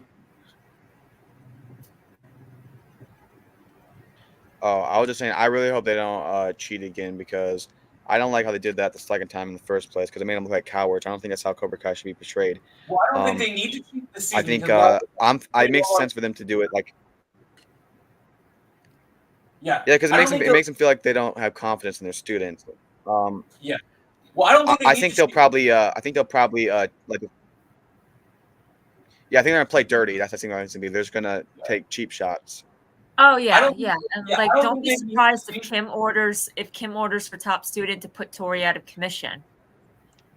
They don't need to cheat this time because the whole thing I think is really going to be interesting because this is the global tournament.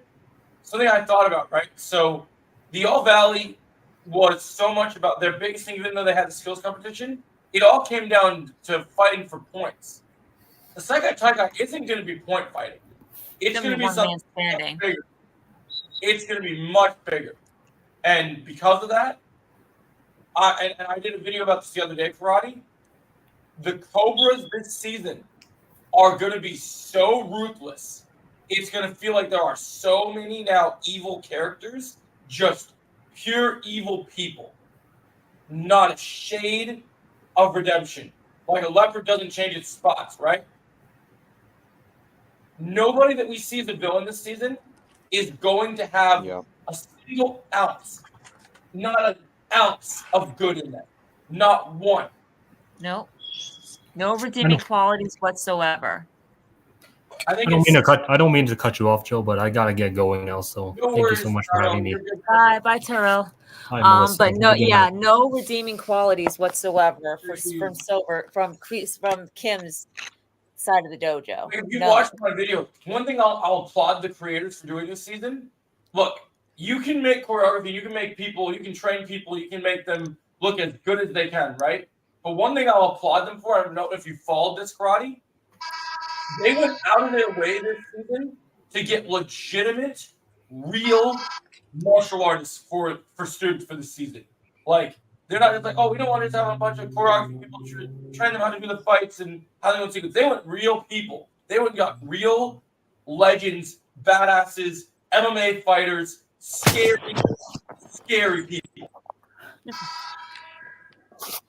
Yeah.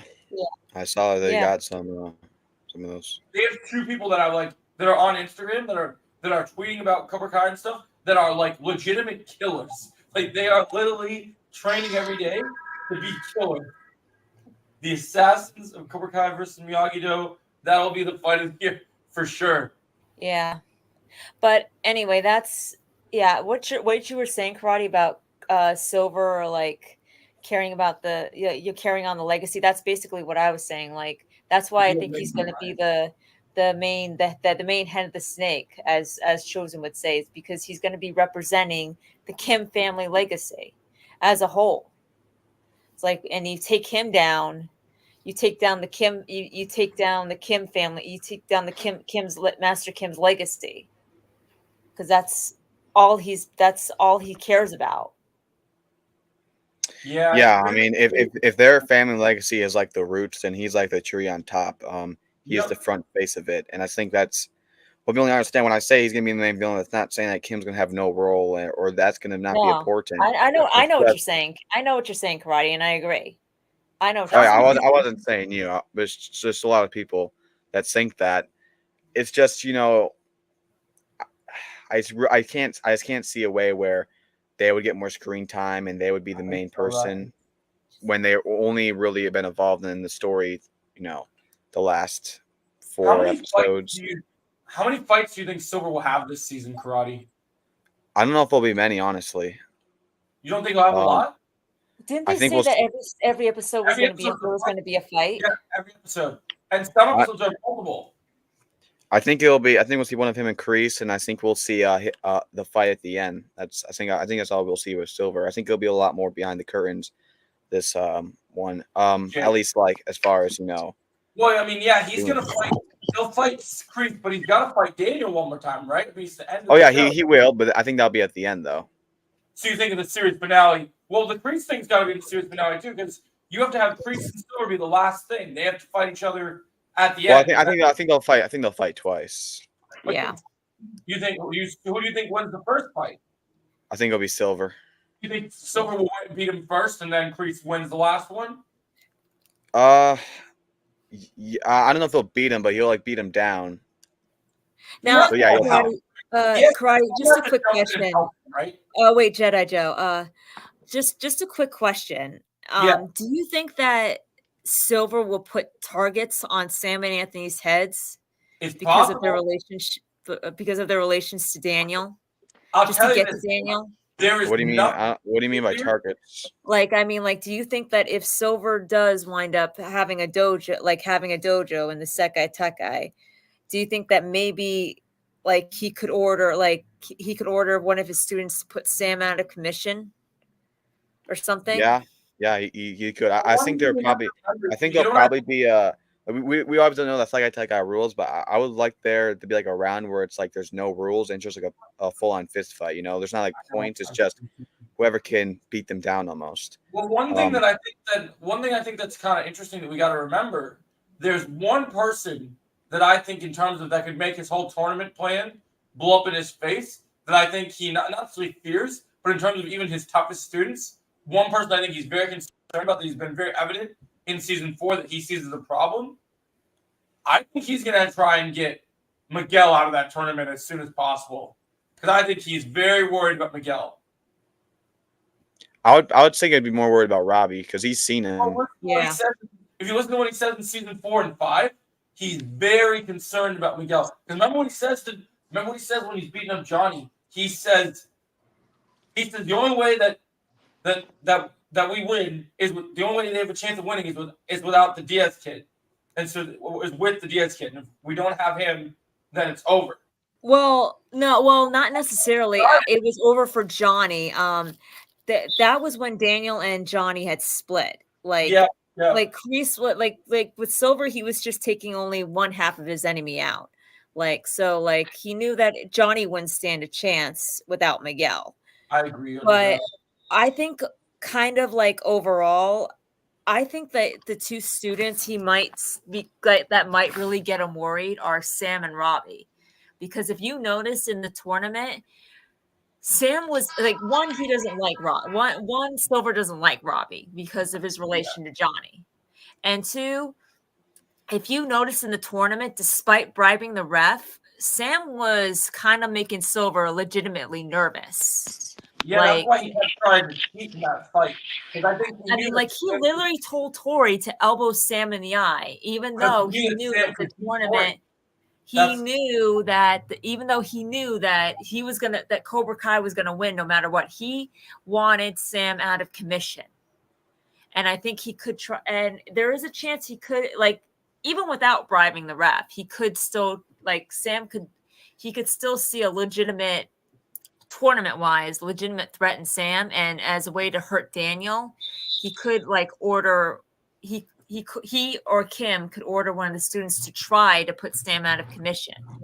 I think I it's do very think likely. that I do think though that Kim will have one of her students put Tori out of commission, and that's what's gonna make Kreese Oh, but I think leave. for Robbie too, cut and because run. the fact that she knows how close Tori and Robbie are together. Wait, hold And- on. Wait, you said that Silver will put Tori out of commission? No, I said that I think that like to hurt Daniel, like he may if he's in the Sekkai Tekai with the dojo of his own his own dojo, he could order one of his students to try and put Sam out of commission. I don't think he'll be in his own dojo.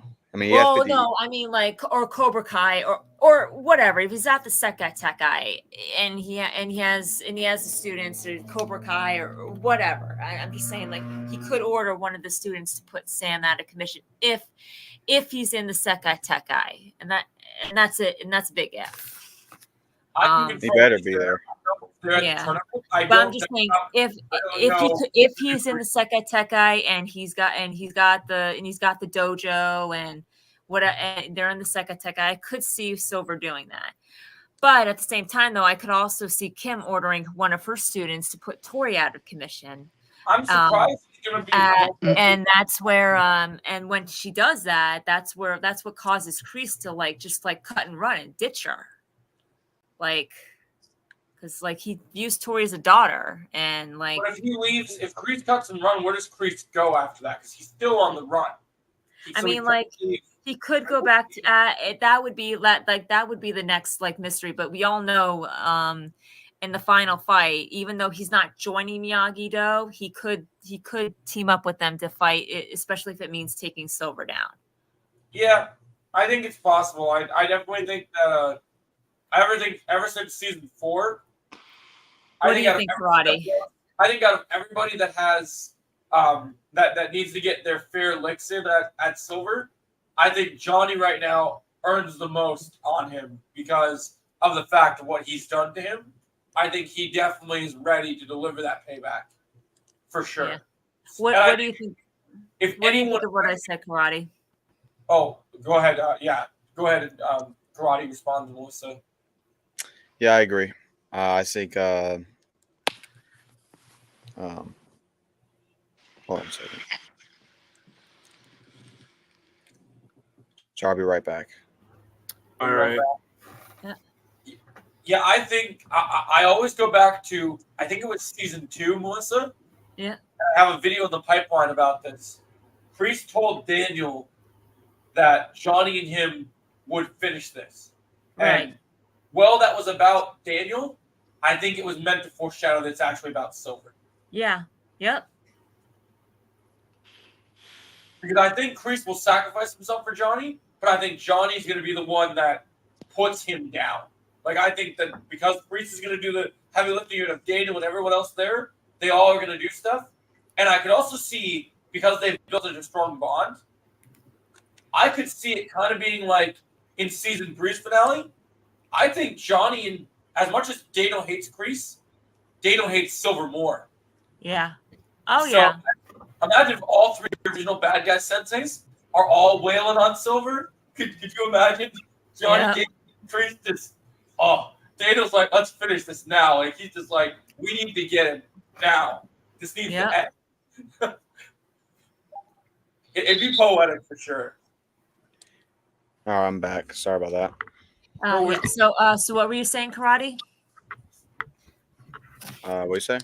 I know. I asked what you thought about what I said before. What you say? No, I said I do think that if Silver's in the Sekai Tekai, he could order one of the students to put Sam out of commission. But I'm also like leaning towards Kim ordering one of her students to put Tori out of commission, and that's where Kreese will be like, we're done, and he just ditches her ditches her. Yeah, I don't Just think that'll happen. what the No, just a part of. I don't think Kreese would be there with them along with Silver. he might not. He might not. But I'm just saying, They like that. definitely will not Like be. I do think that Kim could order like as a way. Oh, to I agree. I agree with that part. It was just a part of Kreese leaving Kim. That would be with Silver. I don't know. Said that he he also said that he never really cared about the tournament, so maybe he won't be at the tournament with Kim. So yeah, no, and I could see that where he's not there. But I'm just saying, like as a way to strike back at Kreese in a sense. That's what Kim could order. Where would he be if he's not at the tournament? He could be at the Valley. Or he could something. just be watching it. Yeah. I don't think he'll even be there. Honestly, I don't think he'll be there. Yeah, I don't That's think he'll all be in a there different because country. he always says that. If he's not part of, if he's there, he would have to be part of Cobra Kai Miyagi because they have to fly all the way there. You'd have to be with them. So would he stay in Korea then, or where would he go? You'd be probably in America. But what about the risk of they're still after him in America? Well, that can't last the whole season. You have to get that. The whole season, okay. Yeah, I don't know how. We don't know how they'll do it. It's like I said, nothing's off the table at this point. Oh yeah, and I also said though too, like I think like if Silver is at the Sekai Tekai, he'll see more threats in Robbie and Sam, too, because like one, he doesn't like Robbie, and two, Sam was legitimately making him nervous at the All Valley. Like and at the Sekai Tekai qualifying rounds, despite bribing the ref so that so the Cobra Kai wins no matter what. I mean, like he literally ordered Tori to blind Sam, and hold on, to blind Sam and put her out of commission, even though he knew that no matter what move Tori made, Cobra Kai was going to win. So I could see what do you think about that too, Karate? Yeah, I think either Silver or Kim would probably try to do that somewhere in the season, almost how Kreese tried to put Daniel out, but he still got back out there and won. Yeah. Yep. But then sorry about that. The only other good point I also thought about is, do you think Silver will have any resentment for Kenny since he taught Kenny the silver bullet? And now Kenny has turned on him because that might not bode so well for him, knowing that technique is out there and being used against his students. Yeah. You could probably send his goons out there to attack him. Who knows? Yeah, he's definitely going to be at war with them. He didn't teach any of his other students that move. So Kenny would be. He definitely had some sort of. He definitely saw something in Kenny. Had some faith for him to teach him that. He took that over. Tori over. Sorry about that. Tori or anyone else. And then we got to find out what what's it called? We got Anthony with that. Even Robbie when he was there. Like what's going to happen with the scroll that Anthony has as well? Like we have to deal with that too. I think they'll probably teach that one for the Sekai Tekai. Is it a move? That's what it is. Do you think everyone, like all our main competitors, are going to learn it, or do you think it's just Anthony? I think it'll probably be one person who knows it. I'm not sure who that will be, but I think it'll be one person. It could be Robbie. It could be Sam. Chosen. It could be Chosen. Well, Chosen probably already knows it. No, that's what I mean. It's like it could be Chosen that teaches it to Anthony. I don't know if Anthony would be the one. I don't know if it would be Anthony the one who knows. Yeah, it. but I don't think it would be Anthony either. He was the one that discovered the scroll, though. I think that was just an introduction to the scroll. I don't know if that involves him. I mean, and Mr. Miyagi did predict that one day Anthony would be protecting the family. He would, but I think that's such a big move, and I think it has to be for a bigger character if they're going to use it. Maybe. I mean, I don't know. Or they could just teach it to everyone. Who knows? It depends how important they think it is. Yeah. Or another possibility is that they could be saving it for maybe a spinoff. Like if Anthony's like a future spinoff, Maybe. like 10 years from now, like where Anthony is now an adult and he has to use that move Yeah. now. Yeah, they'll do something with it for sure. I mean, they definitely showed it to us for a reason. They're definitely gonna use it for sure. I'll be right back. No worries. I mean, this global tournament is gonna really be something else. Karate, where are you standing on the sensei's involvement in the tournament right now? Like, where do you see? I think we mean like competing in the Sakatekai. Well, not necessarily competing, but like what's going to be their role, because they've kind of hinted at that it seems like there's a lot of senseis that seem to be involved this season. So I'm wondering what they're going to do, especially because you have to remember with these legacy characters, we have to make sure the adults get more screen time than the kids, because these adults are not going to be around forever. So the kids are going to be equal screen time, but some of these actors, we might never see them again in these roles. It's true. So we need to make sure we get there. I think it would probably be the same as the Alt Valley, where they would just be there on the sideline. I don't think. I think like I said, I don't think the Saikai Taikai will be as important as the final fight will be. I don't think. I think we'll get a lot more. I think the Saikai Taikai will get a lot more of the kids, and then the final fight will be a lot more about the adults and the kids. See, you're not thinking that they're gonna do anything with the adults in the tournament, unlike some. Yeah, people. I think that's very ridiculous if we see them fighting in like a Saikai Taikai. I feel like that would look a little weird. You have to remember, like, they could do it in a way where, like, I don't think that they would even like win for a trophy or anything, but like there might be something that the senseis are needed for that is like something in the tournament that maybe there's like an event that only the senseis can do because they're I don't know. I don't see it. It just seems a bit goofy to imagine Daniel and Silver fighting with the refs and with all the crowd. I don't know. That just doesn't sound, realistic to me. I don't know. They could. It's just I wouldn't. I feel like those adults would look a little weird fighting in the gis and stuff. I feel like to save that for the street fight. But I think in the street fight they won't be having their gis on. So that's like I said, I don't think we need them to fight in the gis. Yeah, that's fair. No, it's possible. There's a lot of ways that you look at it. I mean, I've seen a lot of people kind of throw that around. Yeah, I've never been the biggest fan of that, but they'll do what they do. Yeah, we just have to trust whatever the creators come up with. That we hope that the execution is there, that the writing's there.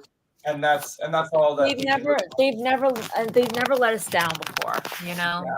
Okay, the problem with that, Terrell, is if he's there from episode 1 to 15 with Kim, wouldn't he already know that Kim's like that and her motives before then? Fair point. Especially if they're going at them. If there's gonna be a fight every episode, they're probably gonna attack them at one point. So I don't think Kreese is gonna be there by that long. Honestly, he's not gonna make the Saikai Taikai, in my opinion. And the thing you gotta remember not only about every episode is, so Showa says every episode, but remember in back in, I think it was last year before the writer's strike, Williams said episode 1 specifically. Yeah, 2 big fights. Mm-hmm. Yeah. So there's gonna be a lot of fights. So I don't think Kreese would be there will be there to the Saikai Taikai. At least with Kim and Cobra Kai. I think when it comes to Silver getting closer to being revealed, I think Kreese will slowly slip away because they want to save him for the end.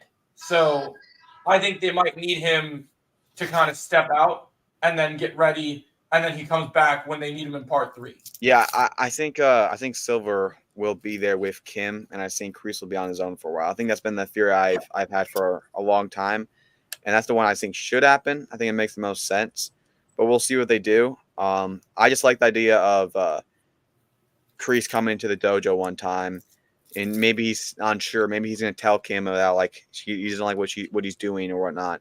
And he's definitely going to find out about what they did to Tori eventually. Mm-hmm. If they're going to have interaction, if him and Tori interact with each other, and he's in that dojo, he's going to have to know about it. That could change the tide, though. If he finds out that information, that's going to definitely make him completely go against everyone that he's ever. Yeah. So I think when he finds out about that, and just the way they're teaching the students, because he had a whole whole breakdown in prison about how he felt so bad about how he teach Johnny, how the stuff he taught him messed up his life, and he felt guilt for that. And even people criticize, the whole stuff of him crying to that one girl was just to distract him, to distract her. Even if that is true, there still was that scene where he was all alone and he had real flashbacks. That was real coming from him. That was not to trick anybody. Yeah, that's why I think they still have those two are still gonna have a moment that they. So yeah, I think I like the idea of him coming in the dojo. Kim's there, and he's going to maybe tell her that maybe I'm not so sure about this. But as he walks in, it's Silver right there as almost an ambush, and Silver beats him up and kicks him out of the dojo. That's when Silver and Kim will be back with each other. And then that could be. I could see that. I could so see that. That could by be the way, like Silver gets out of jail, and Kreese is there. He could easily kick him out because if he owns 50% of the share, I think he has say what to do. And like I said, I don't know if he even made that deal 100% 50-50. I mean, knowing how smart Silver is, he probably did not make that a real 50-50 deal because he knows that Sensei Kim has connections and like some sort of relationship with Kreese. And I think we're gonna learn more about that. So I think he'd be a bit stubborn by him to give an actual 50% share to Kim, knowing how that could backfire. So I think he actually probably still owns 100 or at least most percent, or there's something in that contract which could make him pull the strings. Because I don't think he would give Kim that. Definitely makes it work out better for him. Yeah, than it does knowing for how smart he is, I don't think that he would not sign a contract that takes away his authority over the dojo, especially towards someone that is a friend with Kreese. And he didn't even tell, and he knows that because he didn't even tell what he did to Kreese. Because if he knew that Kim did not care about Kreese, he would just say, "Yeah, I threw him in jail, whatnot." But he didn't say that because she knows if she finds out about that, it's not gonna be good for him.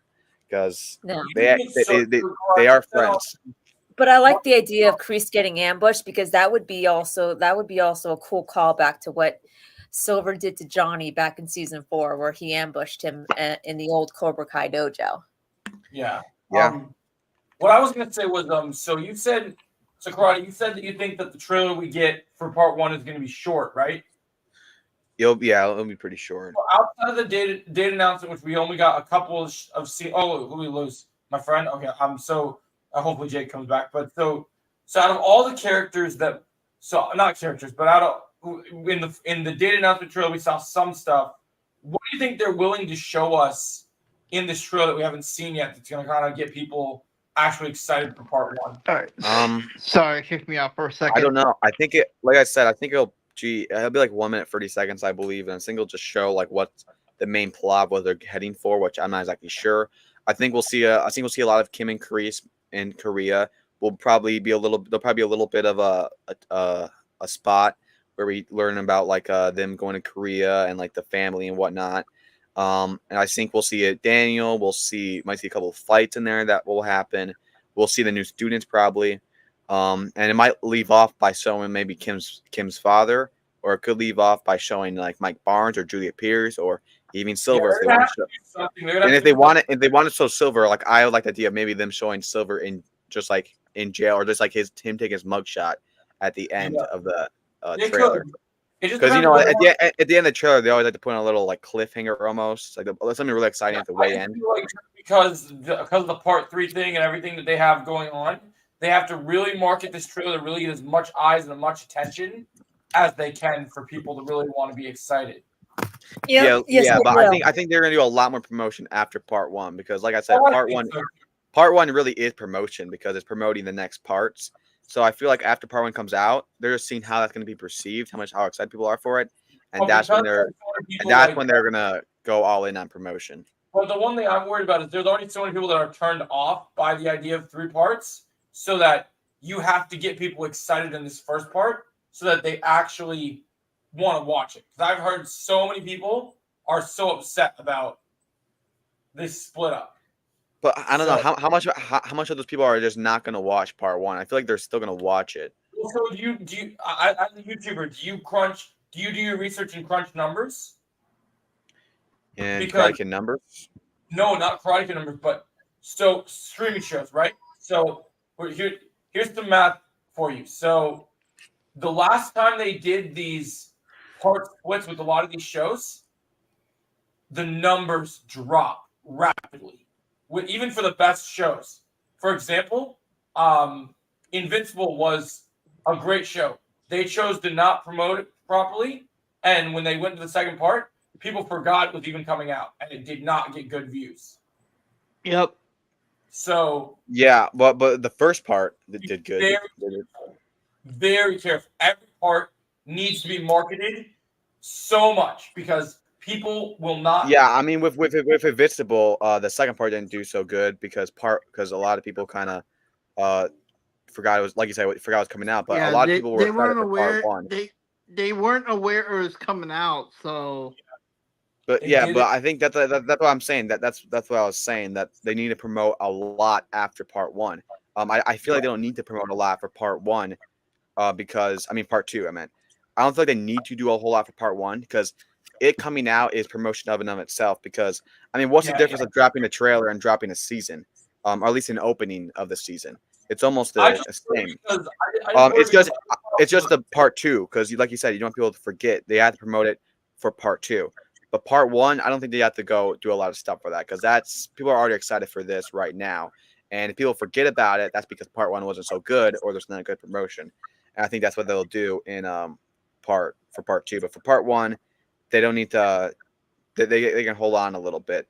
But I still think we're gonna get a trailer, of course. Why so close? I just worry about the fact that you get people because of there's so many people upset about the split up and just it's I just worry and even though it's not the full season, you got to remember when Netflix dropped the ball with season 5.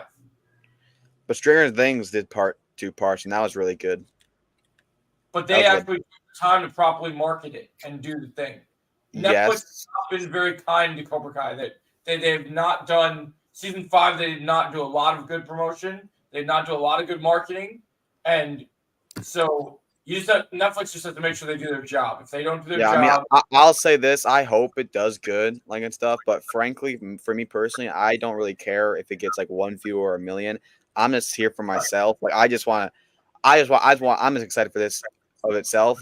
Obviously, I want to do good because I think it's a great show. But personally, it's not really a big bargain for me whether the general audience taps in on it or not. Yeah. But I do hope it does well. But if I'm the Netflix promotion team, what I would do, I would probably doing exactly what they're doing right now. It's just put out a couple promos. When you're a couple of weeks before, put a trailer out, have part one come out, see how people like it. And then if people do not like it, you do a lot of promotion. If people like it and they're still talking about it, then you go medium. And if people just love it and they don't stop talking about it, you can probably just do the exact same thing you did for part one. So you just have to feel you have to feel the flow. You have to see how people are excited for it. And I think after part one comes out, I think it'll probably be in the medium. I don't think it'll be as huge as the other seasons because it's only 5 episodes. But people will still talk about it. People will like it. But so they probably are going to do a lot of promos. I just hope that people calm down. I still get comments all the time about the split, and I just hope that people actually realize the idea of this is actually the best case scenario. Yeah. And this isn't just for content creators, but if we would have really just if July 18th came out and they just wrapped filming, okay, we're gonna drop all 15 episodes this day. It's over in one day. And then nobody talks about it for the next couple of weeks or the next couple of months. It's that's no fun. Because that's exactly, and that's what people need to realize is that this is the best thing that Netflix this could ever happen because we're not just getting it, we're not just getting it for one day to watch it in one day. We're getting it to watch it now for even longer than we anticipated. And just like karate, when I watch a show, I watch it for me, and I love it for the reasons that I do, what the general public likes and what they don't like, it doesn't it doesn't matter to me because claiming they're fans and I get a lot of people that come at me. It's this is stupid. It's they're not seeing, they're watching, but they're not really seeing. They're not really seeing why this show is as great as it is for fans like me who are true fans of the show.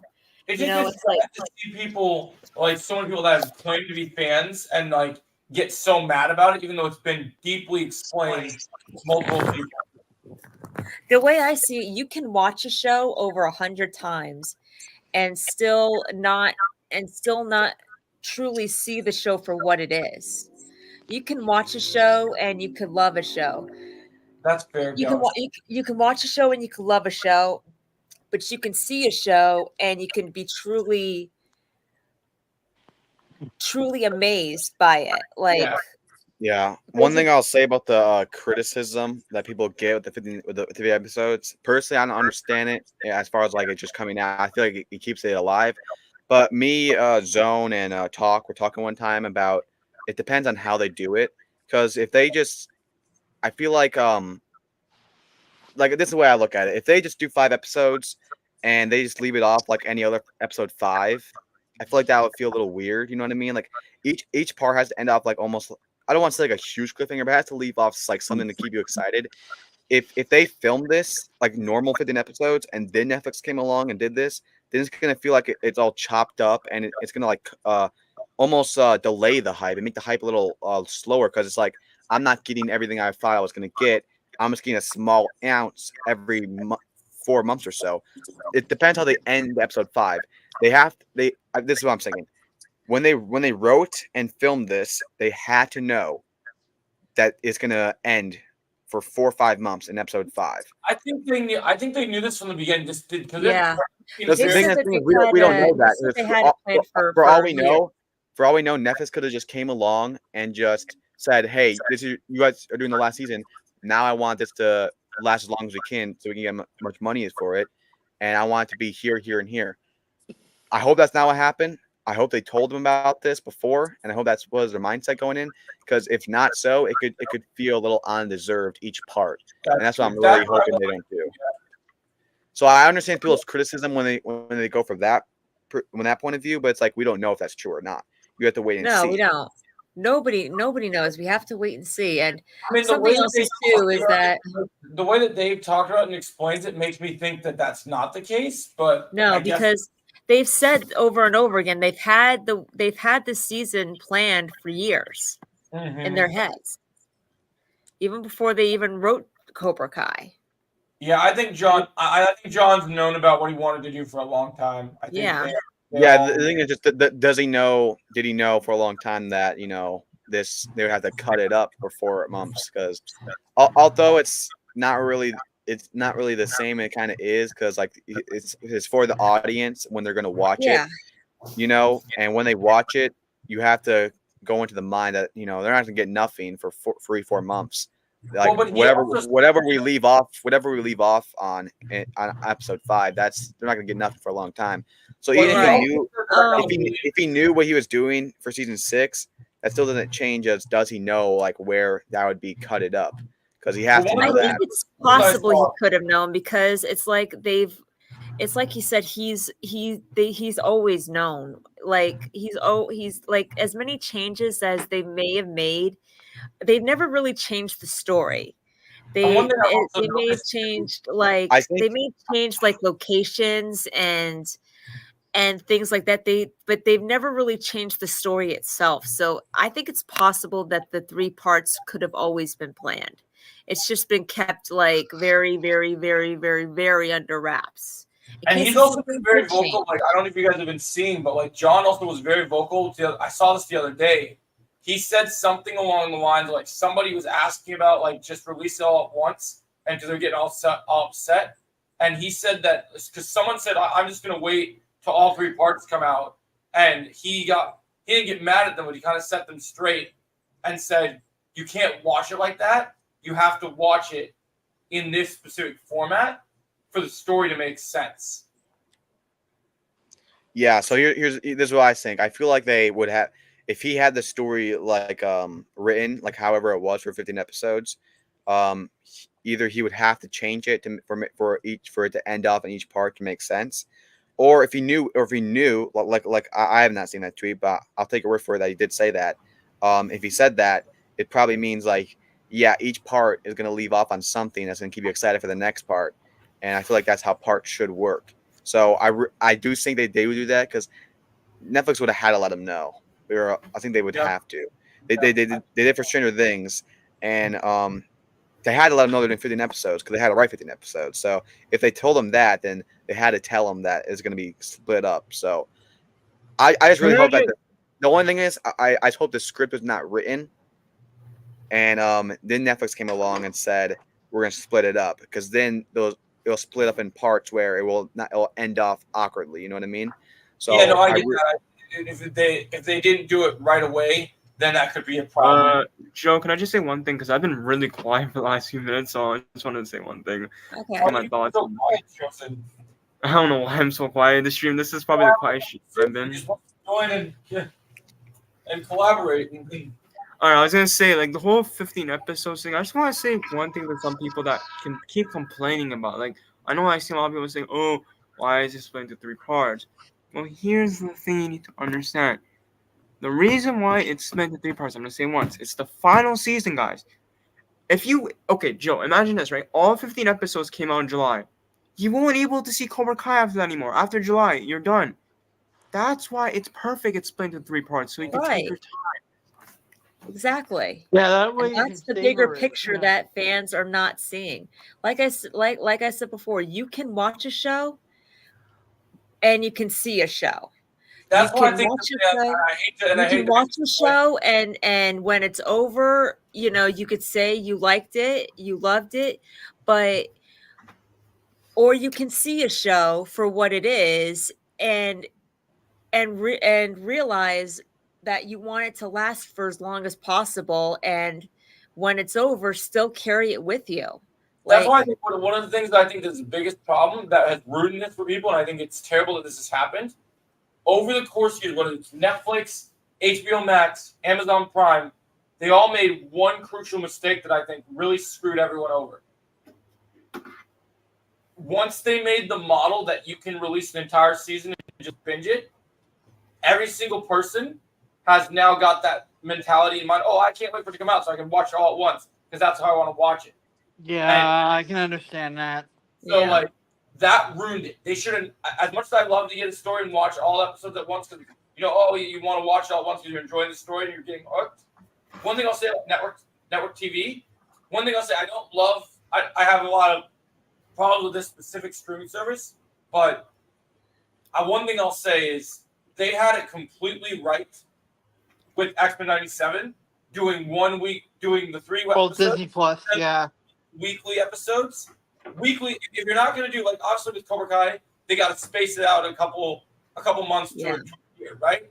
But if, say, more of these shows did more the weekly route, especially not for a content creator purpose, I love the idea of knowing, okay, now I've watched part 1, now I get to theorize all the way to November what's going to happen. And then all the way into, but then as the fan, I just get excited to keep enjoying and keep that time with the community getting excited. And then I think that people need to, after this happens, I'm not saying you split everything up into little parts, but in general, they should never release, they should drop this entire business model. I don't know if you guys know this, but in a lot of my YouTube videos, I started a new program where I'm taking business classes now. And so I started getting into marketing and how algorithms and how everything works. And so when I've been following this business program as someone who's trying to work on their own movie, plan a story, do all these things, I can tell you from the business model, they need to drop this binge thing on all these streaming services. They need to stop it because it's much better to have a story if it flows. If you continue interest. So for example, I'm watching The Boys on Amazon Prime. They released the first 3 episodes. Okay, now episode 4 comes out every week, one episode. That's good because then it's oh, what's going to happen next? Okay, I can't wait. I get to talk about this. Cool. Oh, me and my buddies, we're coming over. We're going to talk about it. All right, when's the next episode? It builds engagement. It gets people excited, and it gets more people talking about it than you just releasing it all at once. Because when you release it all at once, people talk about it for maybe a few days. When you release it week to week, you get people talking about it every week. But just imagine if they were released all 15 episodes in one day. Oh, Exactly, Brian. this was pretty good. Oh wow, that's it. Week over. Nobody's talking about it again, and then Yep. it's done. Yeah, me Now you personally, I like it either way. I like it. I love the wake up 2 a.m. watch every single episode, binge watch it. I also like I also like shows where they do it weekly. You get to keep talking about it. I feel like it depends on the show of how much you love it. I think any show you love you're gonna not mind either way. Me, I think I'm what it 50, is- I'm 50-50. I'm 50-50 on it. Because yes, I do love binge watching it all one day, but it also does he was not talking about as long. But also with Speaking the of- but also speaking I of the- do love the weekly stuff because it keeps talking about it, but also it leaves off on cliffhangers. You get a little mad, you want it now, and it kind of makes you want it more and more. So it's kind of just like I'm 50-50 on it. I like it either way. Because like for example, like there's shows I watch like on Netflix with like 5-10 seasons, and like I watch it, I just can't turn it off. Like I would hate if it forced me to not watch more. You know what I mean? So it just depends on. It just depends on like I'm fine with it either way if I like the show, and it doesn't bother me either way. I like it either way. I'm just 50. I don't know. I honestly don't know what I prefer more. I don't know what I prefer more. I just like it for Cobra Kai just for this season more, just because it's the last season and we have talked about it more. And I think that a lot of people have gotten. Go ahead, you can say your piece, Jake. Speaking of, since you brought up the Boys show, did you see the new episode yet? No, I'm waiting for my stream to end, and then once we wrap up the topics, then I'm gonna go watch it because I really. Yeah, I never seen the Boys, but I know World. He really likes it. Yeah, he's a huge Boys fan. It's an incredible show. But what you guys need to understand, so like for you guys that watch Cobra Kai, obviously I have the martial arts piece. I love Cobra Kai. It is gonna be for a different crowd. So. Oh yeah, Roll told me about the Herogasm episode, so I know I know there's it's definitely has it's a bit yeah. It's very dark and very graphic because the idea of the show was just like Marvel and DC. They had their own comics, their own stories before when Marvel and DC were doing theirs, and they like to parody a lot of other things. But they're incredibly rated R, and they're so rated R that even some of the stuff that like even Deadpool before Disney, I think even sometimes Deadpool would throw up watching some of the stuff that the Boys pulls off because I don't mind shows like that. It obviously just depends if it's like constantly, like every single second, which is probably not, but it's not every second. It's certain things, and it's the driving force of like just the idea of the story of like yeah. One of the things that probably wouldn't affect me too much. People call it a superhero show, but I think one of the things that's really interesting about it is your main characters aren't superheroes, but the idea, the concept is like you're used to all these superhero shows. Oh, good versus evil, right? Good guy, bad guy. This person's got powers. This person's got powers. This show is about people who have powers, and then the good guys are exposing the people that have powers. For once, instead of having heroes and villains, the heroes that are supposed to be the heroes are the villains, and the people that are like normal people are trying to expose the heroes that are doing. So imagine the most popular superhero that become celebrities, right? Because they're employed by this massive company, but they're horrible, horrible people. Like they're doing I've heard about the show. It definitely sounds really interesting. I'm definitely gonna watch it one day. I think you'll like it, Roddy. It's really good. Yeah, I think I would like it. Joe. Yeah. What did you think of that new Penguin trailer? Oh, I like the trailer, man. I'm excited. I have a reaction coming out after I finish this too. It's really good. I love it. I really feel that it how do I put this in like the best way? Like it gets me really excited. And I don't know, like we're talking about different shows and different formats. I'm gonna say something bold, Jake. Amazon Prime needs a win. Because they haven't had they have Fallout and that's great. Oh no, sorry, no, Amazon Prime is good. Max needs a win. That's what it Max, was. yeah. Max. And I so mean, they Max, got House of the Dragon season 2 going on right now, so I mean, that looks pretty good too. But like in terms of like shows, when you think of like the most beloved shows, like I don't know. I know you would say Netflix's biggest win is what they did is obviously Stranger Things, but I think Netflix's biggest show they've ever made, and the show that people look at it still as one of the greatest shows of all time, is when Netflix made the first 3 seasons of Daredevil. So I think that when you look at Daredevil as the gold standard for comic book TV, I think this now obviously the shows are very different. You're not going to have like Penguin doing kicks and doing punches and going crazy or anything in the same vein, but It's just more serious. It's more grounded to earth. I think Penguin has potential in writing, in directing, in acting, in story. I think it's gonna be the next big comic book show. I think it's gonna be the next big show. yeah, like that people remember. I'm excited because I love Colin Farrell's the Penguin in the Batman movies. So. And it's gonna be so much more like it's got a Sopranos vibe, but like really rated R, and a little bit of Scarface in there, and there it's.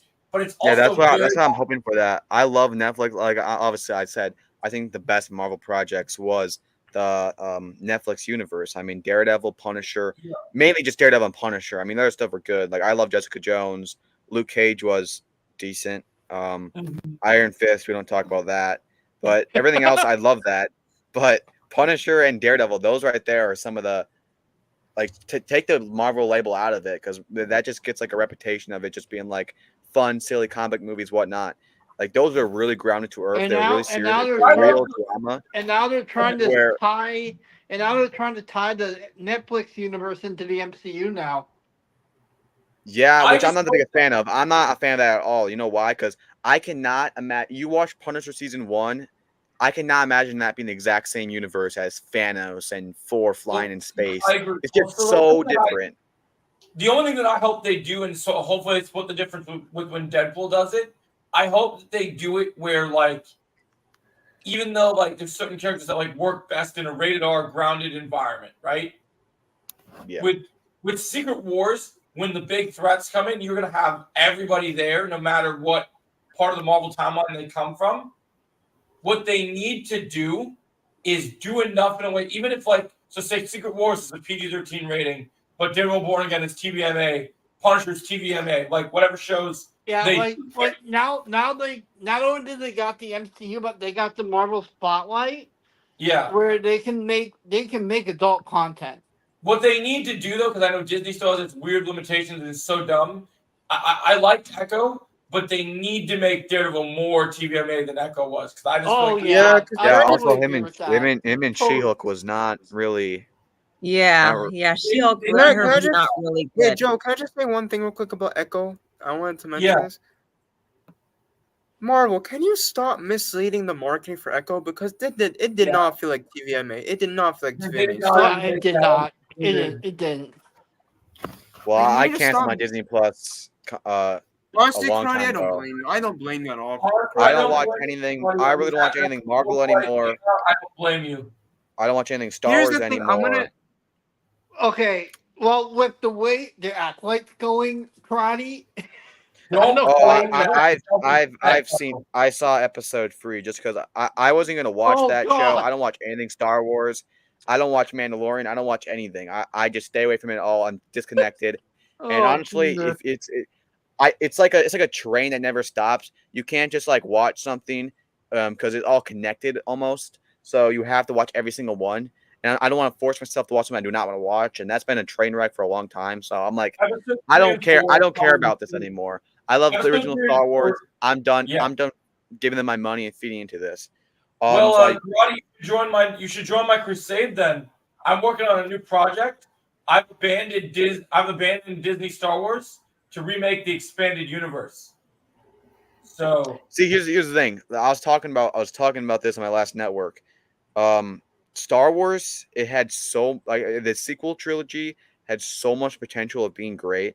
Like, because Star Wars is it's a universe that is so expanded, you can do so much different things, and it also did what is right.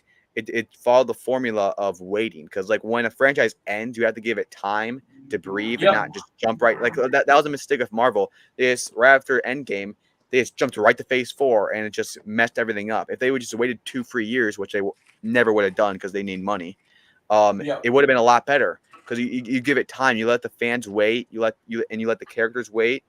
It gives it time to breathe, you know. And so Star Wars had all the potential in the world, and they just went downhill because they want to do it their way, and they have the nerve to tell the fans they don't understand Star Wars.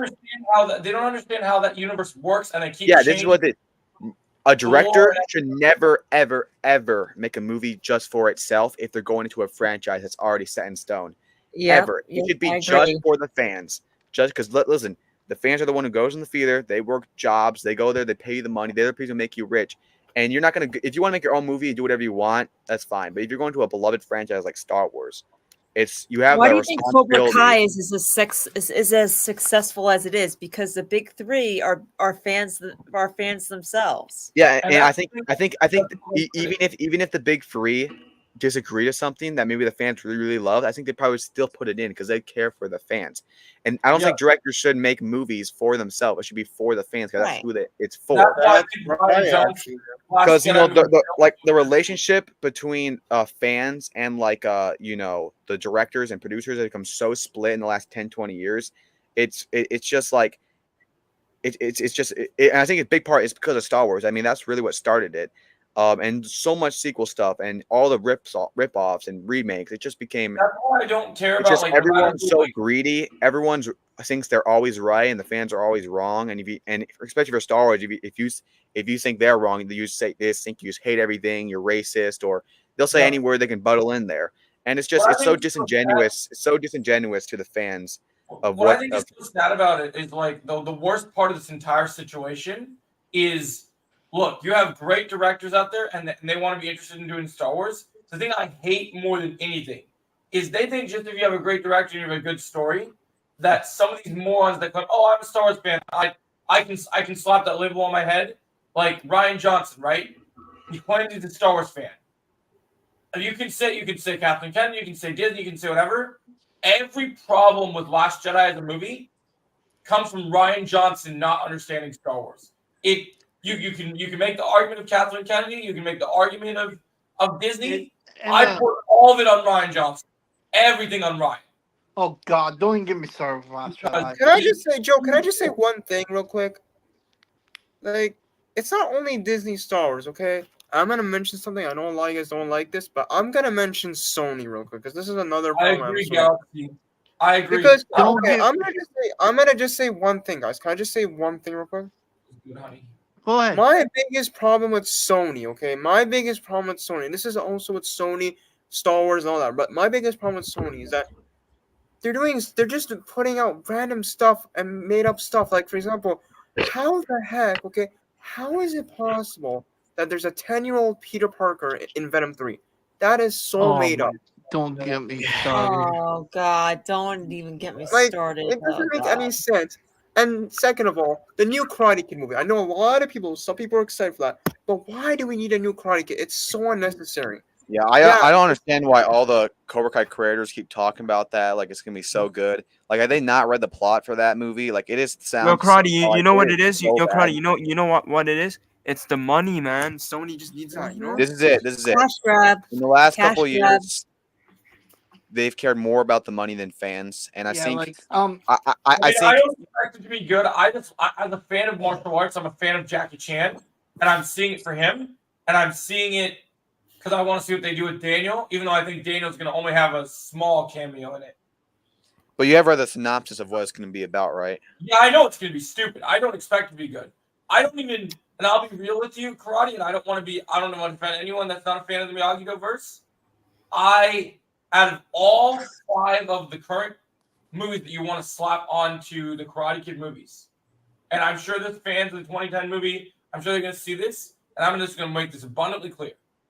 I think, as much as I love Jackie Chan as a martial art actor, as much as I love a lot of things, the Karate Kid 2010 movie, which I don't even think is worthy of called the Karate Kid movie, even with Karate, even with the next Karate Kid, I still think even with the problem with Next Karate Kid, I would take Next Karate Kid over Karate Kid 2010 anyway, because at least Next Karate Kid knows what it is, where Karate Kid 2010 isn't even about karate. You know what, Joe? Can I just say one thing All about right, I'll this? say this.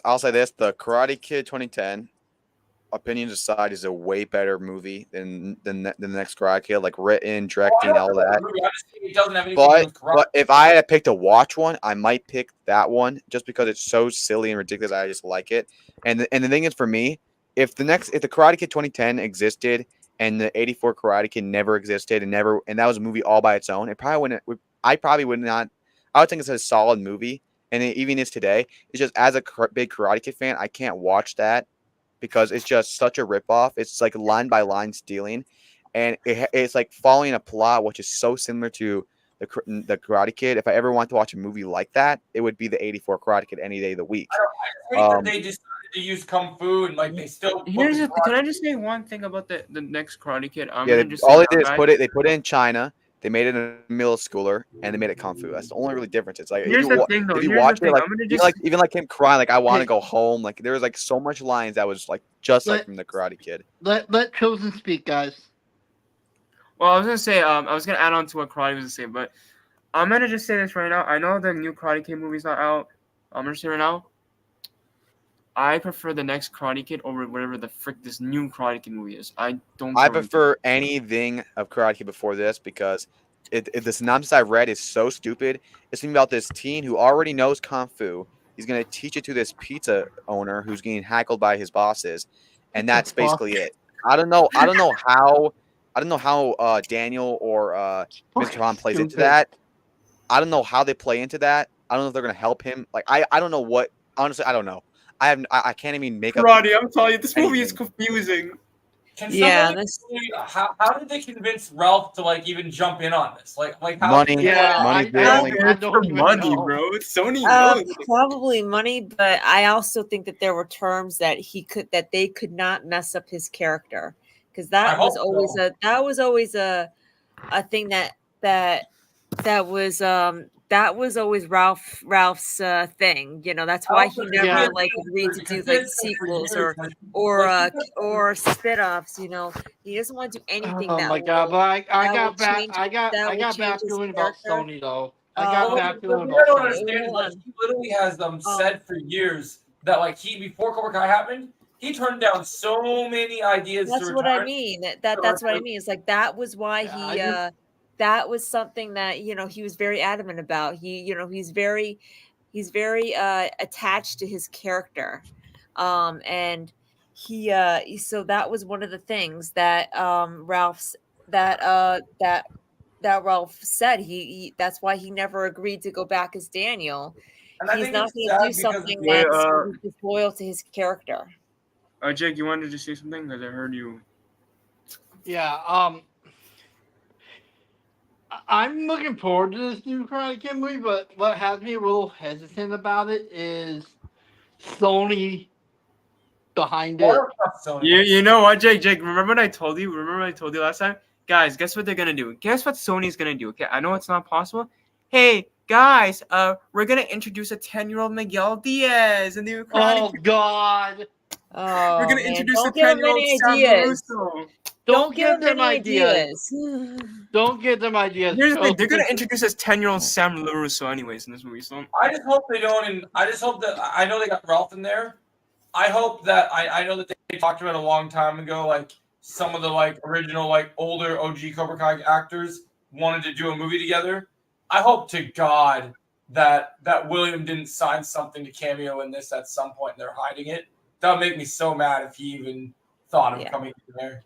But that's the reason why. That's the reason why Ralph never agreed to really to bring back Daniel's character because that was something he was adamant about. He was like he was adamant about two things: you honor Pat Morita's character and you honor Daniel LaRusso. I think I made the biggest mistake. I should have not told Sony this, but Sony, I just hope Sony, please don't use my idea of 10-year-old Sam LaRusso. Don't use the idea, please.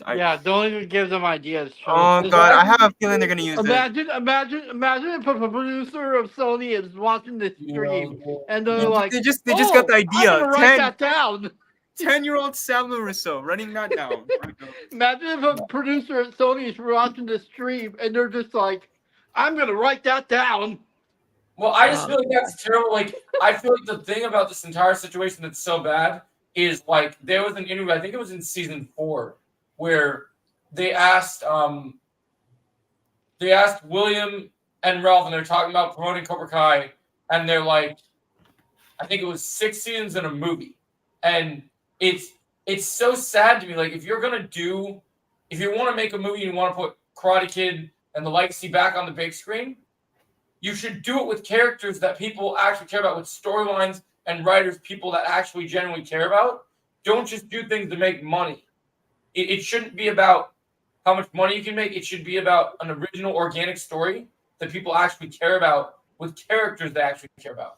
Here's the thing, Joe. I miss when Sony was so good. Like, I think after it was Spider-Man 3, right? Spider-Man 3, like the old days. After that movie, Sony just went downhill. Like, if you really think about it, like they didn't really care after like the 3 Spider-Man. Besides the Spider-Man in the Spider-Verse and Across the Spider-Verse. Yeah, but I'm just saying, like, in terms of like the older movies, like in terms of like live action things, yeah. Like, I think TASM 1 was okay, but after TASM 1, that's when it went downhill because Don't even get me started with TASM 2. That movie honestly, TASM 1's also not that good either. It's here's the thing, TASM 1 is it's mid. TASM 1 boring. is mid. And Peter Parker's like a bully in that movie. I just didn't like to it. lose its assets. I wonder if they lost Spider-Man, Sony would have no money, right? Like we think they'd probably have no money if they didn't. Nobody. I mean, I can't think of any good things Sony did outside of Spider-Man, honestly. That's what I'm saying. Like, so they lose the rights to Spider-Man, they can't contribute any of these stupid movies they keep making because they won't have any money. Like Man Web. I mean, do you know how Morbius. Do you know how much upcoming Craven movie? Do you know how much money they lost on Ghostbusters 2016? That movie. Oh, Oh my gosh. god! Oh, don't get me started with that movie. Terrible. Don't even get me started with that movie, Joe. Please don't. But yeah, after Spider-Man, the Sony kind of like bombed, and I truly think that the only reason why Ralph is doing this is a big part of it is because money. You know, they might, because you could tell from the promo, he was not very happy. He was not very happy. Though I feel like funny. I feel like he had. Here's the thing. He said countless times that he does not like the 2010 Karate Kid, and he's been really vocal about that he does not think it's the best thing. So it makes absolutely zero sense. Either he's a hypocrite by doing this film, or he's just like, I know people don't like to say he's sold out, but it's like it doesn't. Either he's like, I don't know, an idiot, a hypocrite, Man Web or Galaxy. sold out. I can't see any other reason, because there's no way he looked at the plot that I saw and said, "Oh yeah, this is the real good stuff here." And if this is involved with Cobra Kai, if that's what they do, I feel like that would be awful on his part, because we know for sure the creators are not in support of that, because they said countless times Jackie Chan is not canon to this universe. So if they do that, that's going to go against the creators. And I like what Watch Party said. I like what Watch Party. Just hold on a second, Jake. I like what Watch Party said. I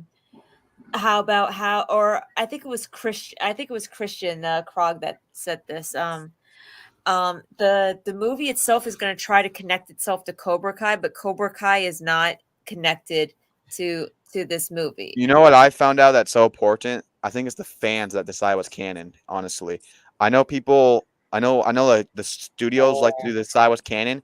If the fans say this is not canon, they're not going to believe it's not canon. Look at the chat. I'm sorry. Okay, nobody talk. Nobody talk anymore. We're done talking about Sony. Man. Oh man. Okay, Galaxy. Wait, guys. Oh, does that mean they must have purged you? I have a great idea. Put your cameras down. Delete all footage you recorded. Burn it. To answer Galaxy's question, what's worse, Madam Web or Morbius? Oh, I'm gonna say Web, Madam sure. Web. Morbius was at least fun. Madam Web. Morbius was actually at least entertaining. But I know it's pretty bad. Tony, I'm not giving you any ideas. Oh, Sony, I have an idea. Sony, I have an idea. I have an idea for Tony. Hold on. Shut up. Jake, shut. Sony, you're only going to get good ideas when you cancel Craven. Once you Hey, cancel, Sony, introduce a 10-year-old Sam Larissa. Introduce 10-year-old Sam Larissa. No! Oh God, no. No, damn why? 10-year-old You Sam. might as well tell him to introduce a 10-year-old Johnny or a 10-year-old. Yeah, 10-year-old Johnny. 10-year-old Johnny. Just to piss Joe Wait, that off. would make sense because Ralph Macchio is. Hey, Listen, Joe. it makes sense for 10-year-old Peter Parker to exist in I Venom. know what pissed Joe off. Introduce 10-year-old Kreese. God. That would make zero sense, though. That would make no sense. I'm telling you, Karate. I know you're not gonna Introduce be a happy. 10-year-old Silver. As bad as this is gonna be, we have to go see this movie together just to crap on this shit, man. Oh man. Hey, Karate. I work at a movie theater. I can get you in for Let's free. go for free. Let's not give them any money. Hey, Joe. Yeah, I'm not here's the giving thing. them any money. I'm not Joe, here's the expecting thing, a box though. Yeah, I office work at at a all. movie theater, so I can get you in for free. Joe, can I just say one thing real quick? You know what's gonna happen, guys? You know what Karate gonna do? He's just gonna sleep throughout the movie. That's what he's gonna do. Is sleep throughout the movie.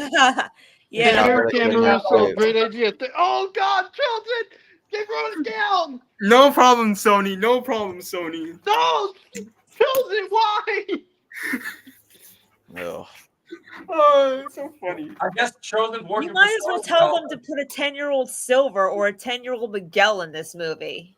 Or even a 10-year-old 10-year-old Robbie would or make Ford. sense, though.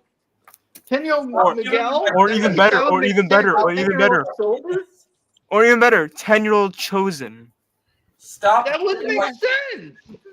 10-year-old Mike Barnes. That wouldn't make sense either. Doesn't make sense. Exactly what Sony does. I don't think they ever make sense. This whole movie, that movie doesn't make sense. 10-year-old Julie Pierce. Nope. No, doesn't make sense. 10-year-old Mr. Miyagi. 10-year-old Mr. Miyagi. That wouldn't make Yeah, 10-year-old Mr. Miyagi and 10-year-old Miguel team up together. It's gonna be awesome. 10-year-old. Oh, I have a better one. 10-year-old Hector. All right, guys, I'm gonna go to bed now. I'll talk to you guys later. All right. 10-year-old Dugan. Yeah, I definitely need to get out of here. I need to get out of here. I'm gonna have nightmares. Karate. Enjoy your She-Hulk. Yep. Oh, I'm getting out of here.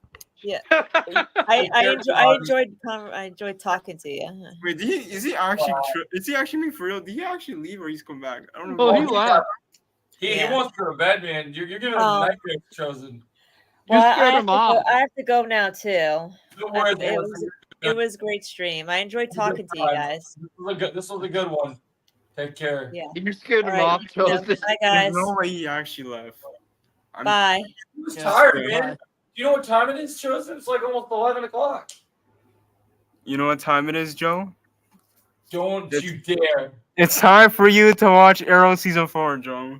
No, I'm going to watch The Boys episode 4, so, that's not happening. Hey, Joe, you know what's better? It's time for you to watch Doctor Strange 2. Hey, Chosen.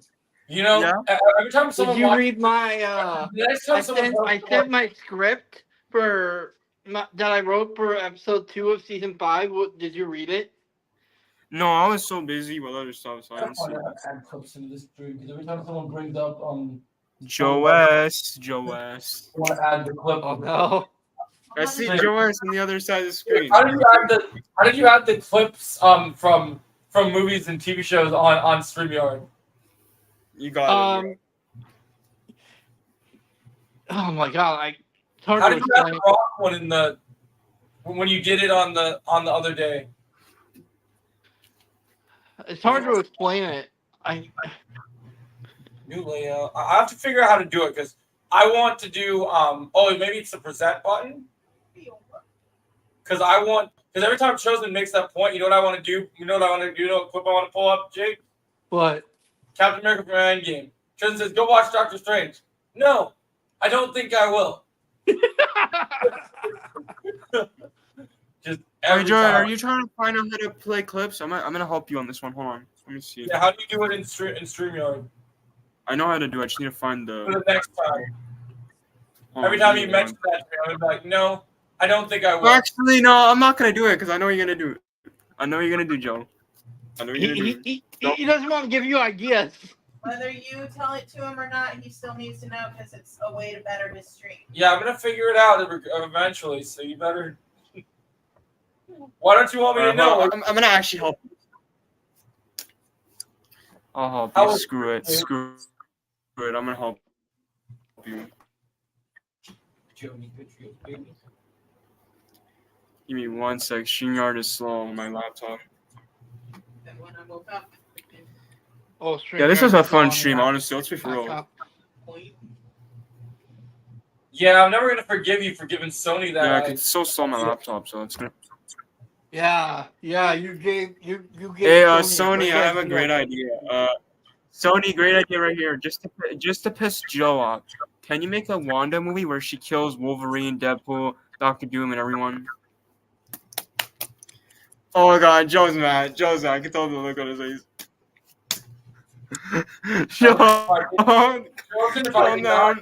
If I did not have other things to do tonight, your ass would be on gun game 10 seconds from now. Imagine if they made Wanda the villain for Spider-Man 4. Don't do it. Jake, don't give them ideas. Yes, please. Yes, Sony, do it, Sony. And speaking of Deadpool and Wolverine, Jake, you want to see my new reading material to get ready for next month? Yeah, sure. Look what I got at Target. Oh, nice. Deadpool and Wolverine, full-on comic, bro. It's got all the stories wrapped into one. Joe, you forgot one thing on there. They forgot to add a photo or a cover on that. They forgot to add Cecile on there too. No. Oh, no. You look at variety in the stream and just be like, "Yeah, no, I'm good. Thank you. Bye." Give me 1 sec. It's loading. Okay. Work was good, Jake. So you're gonna watch The Boys after this? Yes, sir. What were you saying? How was work? It was fine. I thought you were in your uniform, so I figured you were at work.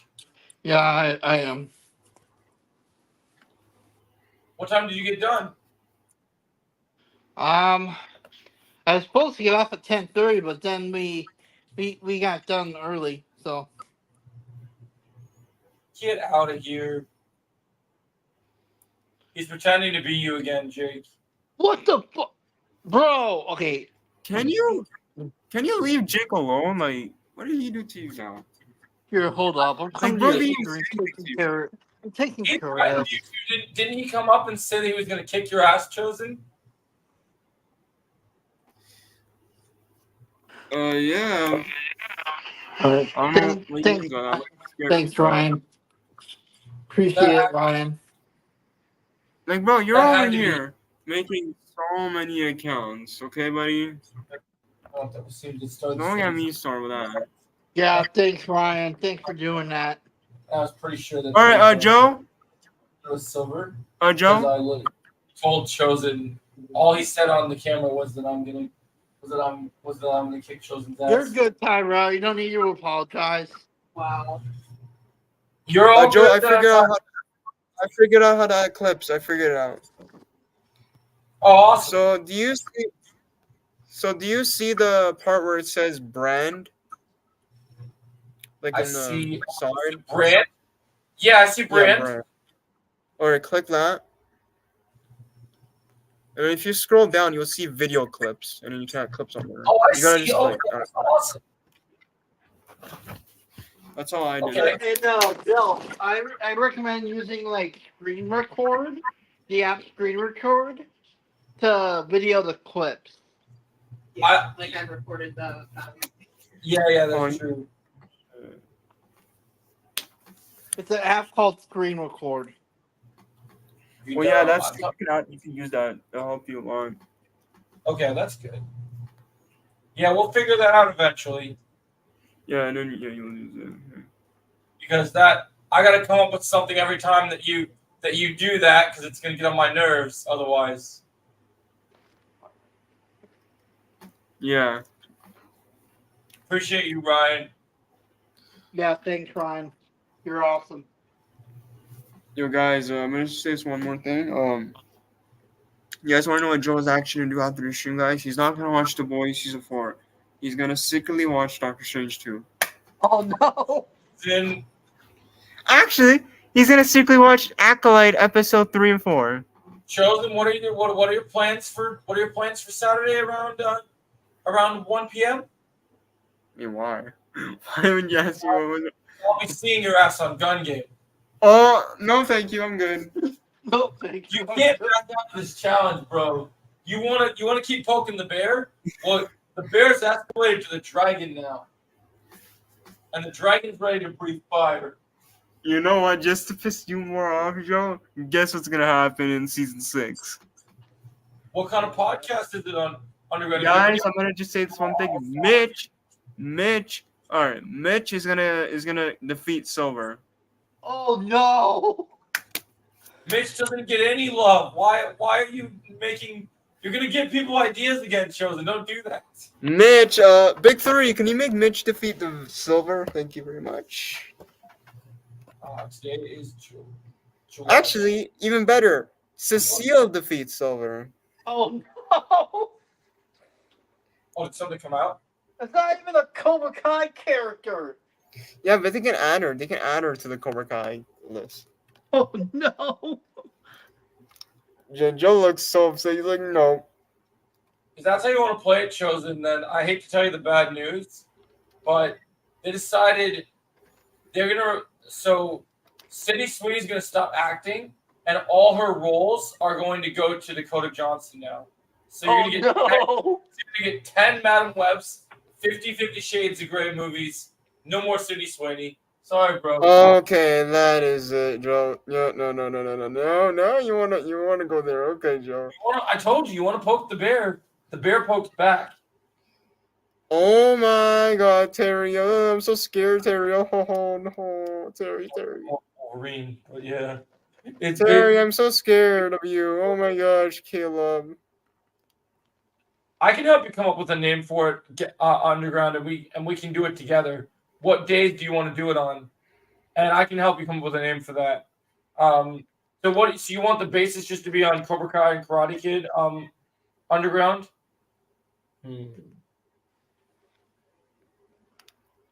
I'll find something for you. I'll have to think of a creative one. Yeah, Caleb, I'm scared of you. Oh my gosh. And he was asking me for ideas for names for his podcast, and I was like, well, it depends on what your topic is. Well, he told me, so now I'm trying to think of a good one for him, something that hasn't been used before. Give me a sec. I'll find something for us, Underground. Yeah. Yeah, like he was like, do you have any ideas for names for my podcast? I was like, depends on what kind of podcast it is. Wait, you're saying it's about Cobra Kai? Oh my God, I might have an idea. Okay. What's the idea, Chosen? Head of the Snake. You can call that. Head of the Snake. Or King Cobra. King Cobra. One of those two ideas. Head of the Snake or King Cobra? Which one sounds better, actually? That's a good question. Those are good choices. I feel like Head of the Snake is more better. You gotta add the if your podcast is gonna be called Head of the Snake, you gotta get the clip from season 5 of Chosen being all tonight we cut off Head of Snake. Yeah, there you go. That'd be awesome. There you go, Underground. We found you a good podcast name. I think Head of the Snake is so more unique, honestly, Underground. I think you should just go with Head of the Snake, honestly. I think Head of the Snake is a good idea, yeah. Head of the Snake podcast. That's actually a good one. That podcast with you, Underground. We can do it while we play Fortnite if you want. Yeah, we could do anything, honestly. Just let us know. Head of the Snake, Fortnite stream hanging out.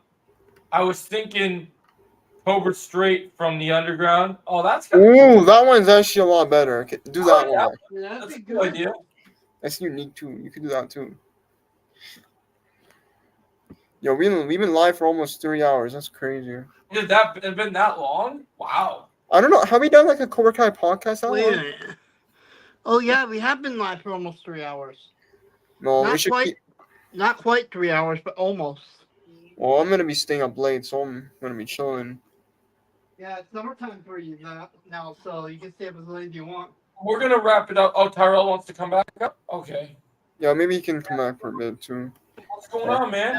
You back? We're gonna wrap it up. Oh, Tyrell. All right, he's back. Tyrell's back. Okay.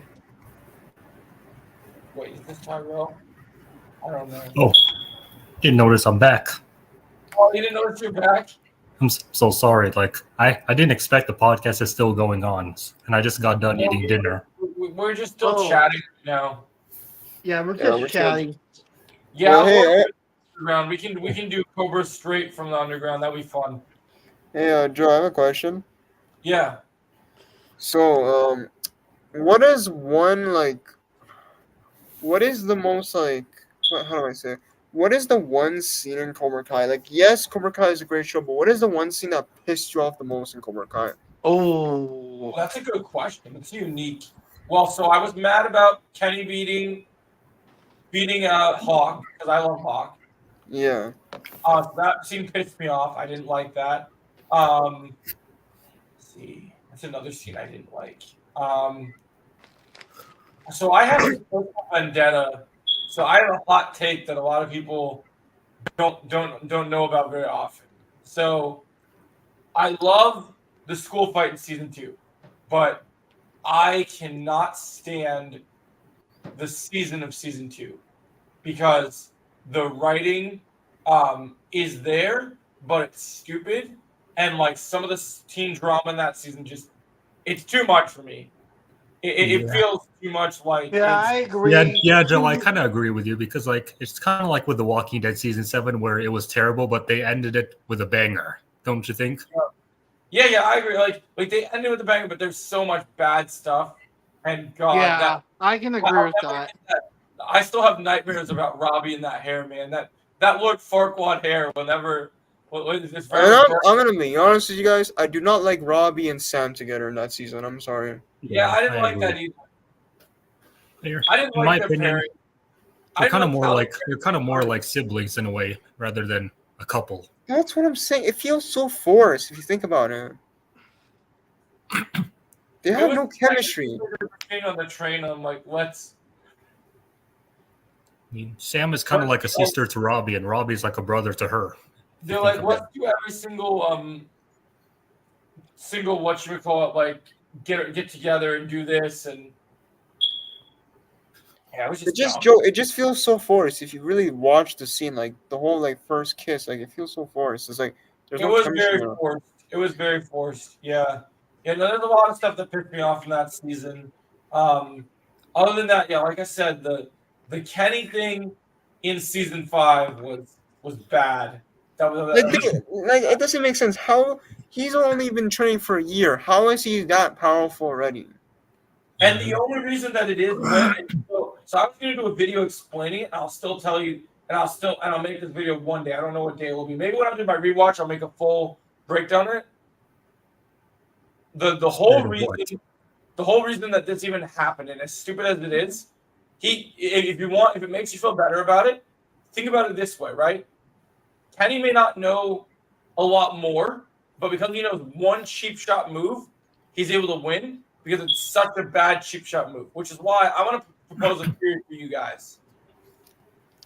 I think Hawk should be the only one to learn the pressure technique of any of the students because I think that he should be able to counteract the nonsense that, not that he'll ever have to fight Kenny again, but if someone ever tries to pull that bullshit on him, he needs to be able to deal with that.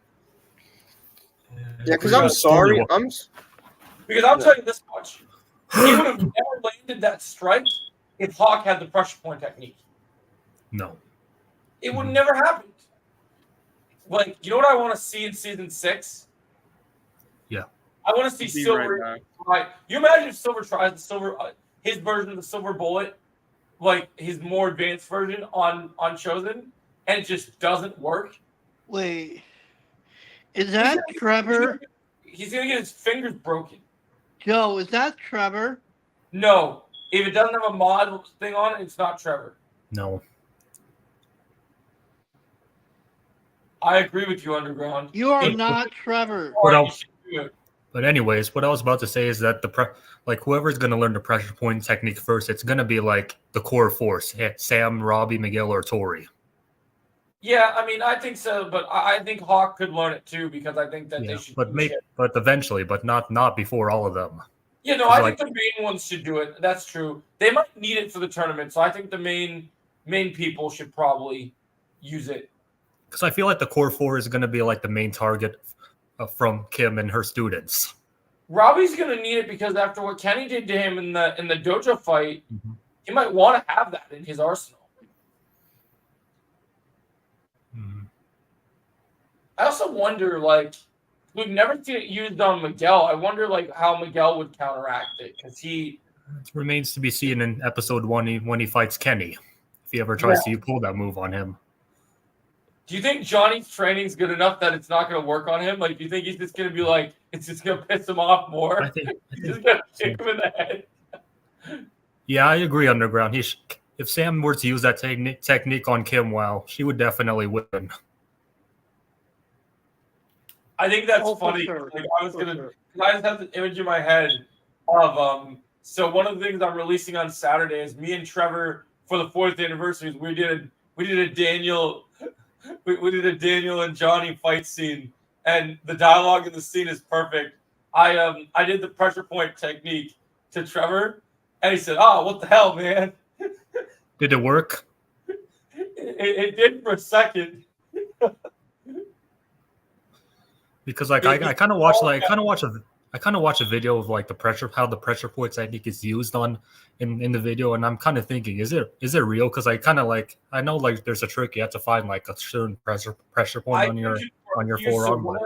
I don't know necessarily about karate, but in Krav Maga, pressure points are very real because there is a actual if you strike an organ in the right place, there's a real so if someone's holding, one thing I learned in Krav Maga is, so if someone's holding a weapon, right? So if I were to, so you have these 2 knuckles on your hand. Yeah. I'm throwing my whole hand, right? If I pull here, I drop to my knees. Yeah. Because there's a nerve right here in between my 2 knuckles. If I take this arm and kind of pull it in or like push in like this, I'll feel it. It's really all about precision. We're like striking at the exact same spot with the exact impact, the right impact, precision. Absolutely. That's how it works. And it's kind of similar to like, when you have like a physical checkup, like when you go to the doctor. I learned this from physiology, where if they put like a hammer on your knee, that's when you react. Mm-hmm. I agree. I definitely agree that that's what happens. Mm-hmm. Yeah, that it is definitely a reaction of sorts. Mm-hmm. I wonder because out of all that, it's kind of surprises me. Out of all, it's cracked up to be that Daniel, like if Daniel really wanted to beat Silver, I'm surprised that it's great that in season 5 we got to see him use the crane kick and use the Quicksilver method. But if he really wanted to beat Silver, all he would have to do is use the pressure point technique. That's what I was saying. I think he never thought about using it because his mind was just not in the right place. It surprised me because like he would have killed Kreese with it. Why would he not use it on Silver? It just makes sense. And I also noticed how Chosen didn't use that move on Silver when they fought. You know why I don't think Chosen used it on Silver? Yeah. Because Chosen wanted a good fight. And I think that he's a warrior. He wants Silver. To add on to that, I think Chosen wanted to prove his point to Silver that he wanted to make him beg for mercy, and I guess Silver wanted to push the boundaries further. And that's like the easy way out if he goes to the pressure point. So like for him, he wants to cause as much damage and harm as possible to Silver. Although he did hit a pressure point on his knee, causing him to fall and run to his sword. Remember? That's true. I remember that. That's true. It's like when Chosen says, "I'm not afraid to kill," he was basically telling Chosen that, "Do not make me kill you." You know what I still wonder, and I wonder where this would have gone. So before they break out the weapons, when they're fighting in Silver's study, just hand to hand, I wonder who would have lasted longer in just a hand-to-hand fight because Chosen definitely would have mopped the floor with him if they continued handstand. That's why Silver pulled out his weapon because he knew he was going to lose. It seemed like Chosen had some incredible moves that I just don't think Silver knows how to beat for sure. I mean, Silver knew Chosen was a real threat to his safety, so that's why he felt threatened enough to pull a weapon. Yep, I think that's 100% what happened. He knew he needed that weapon. And on top of that, he didn't even know that Chosen brought his size with him because whether or not that means he wanted to fight Chosen whether he is armed or not. He didn't care. He wanted to win at all costs. That's why everyone should hire Chosen as their personal security guard because he's always got the size on him. So he's always ready. Mm-hmm. No, I agree. I feel like that's definitely 100%. Like, yeah, I really hope that as much as I know everyone wants to see Daniel versus Silver, everyone wants to see Silver versus Kreese. Chosen needs to mop the fucking floor with Silver in the final season. He needs to just demolish him. And this is why I really think that it's just like how you said before in one of your videos about Kim's father. Kim's father should be the main rival to Chosen. I think so. I think they need someone powerful to stand up as a real threat. I bet Kim's father's not gonna. I bet Kim's father will be more powerful than Chosen. That he'll probably take on both like Julie Pierce, Daniel, Johnny, and Mike at once. I think if you get some endgame shit, man, I think it's gonna take all the senses to bring that fucker down. Like it's gonna be like some Thanos level shit. Like just like this guy's gonna be like. Have you ever seen the Donnie Yen Ip Man movies? No. IP Man. Oh, good. Just going like super fast, like just like moving enemy to enemy, just like everyone. And then Johnny and Mike and Daniel are gonna do the wheel technique. You have to like try and like mess him up because he's gonna be so mean. And since Chosen would be like the main threat out of the five, I can see Kim's father taking out Chosen first by knocking him out. Get out of here! You don't have a gang, and you don't have anything. So get out of here. Care of him. There we go. And if you're gonna threaten me with gang violence, 911 is open at every time, and the cops are literally another 5 minutes from my house. So I wouldn't even try it. Nope. Because even if you knew where I have, and also, even if that weren't the case, if you step foot on my property, you will be trespassing, and that will not be okay. He will show. We've already had enough of that bill for the week, haven't we, honey? Yep. I was gonna say, Joe, this guy doesn't know what he's doing. He's saying he has our IP. I don't know why he's saying that. Anyway. Yep, I'm ready to update. Yeah. I'm just wrapping everyone's small thoughts up real quick. But then I give you a hug. You can home when we watch the boys together. Sound good? All right. I think we're gonna wrap it up, guys. Cause it's getting pretty late. I find it funny. Let me answer Underground's question real quick. I find it funny when Chosen laughed after his fight with Silver, saying it's just a flesh wound. Yeah, he took it like a real champ.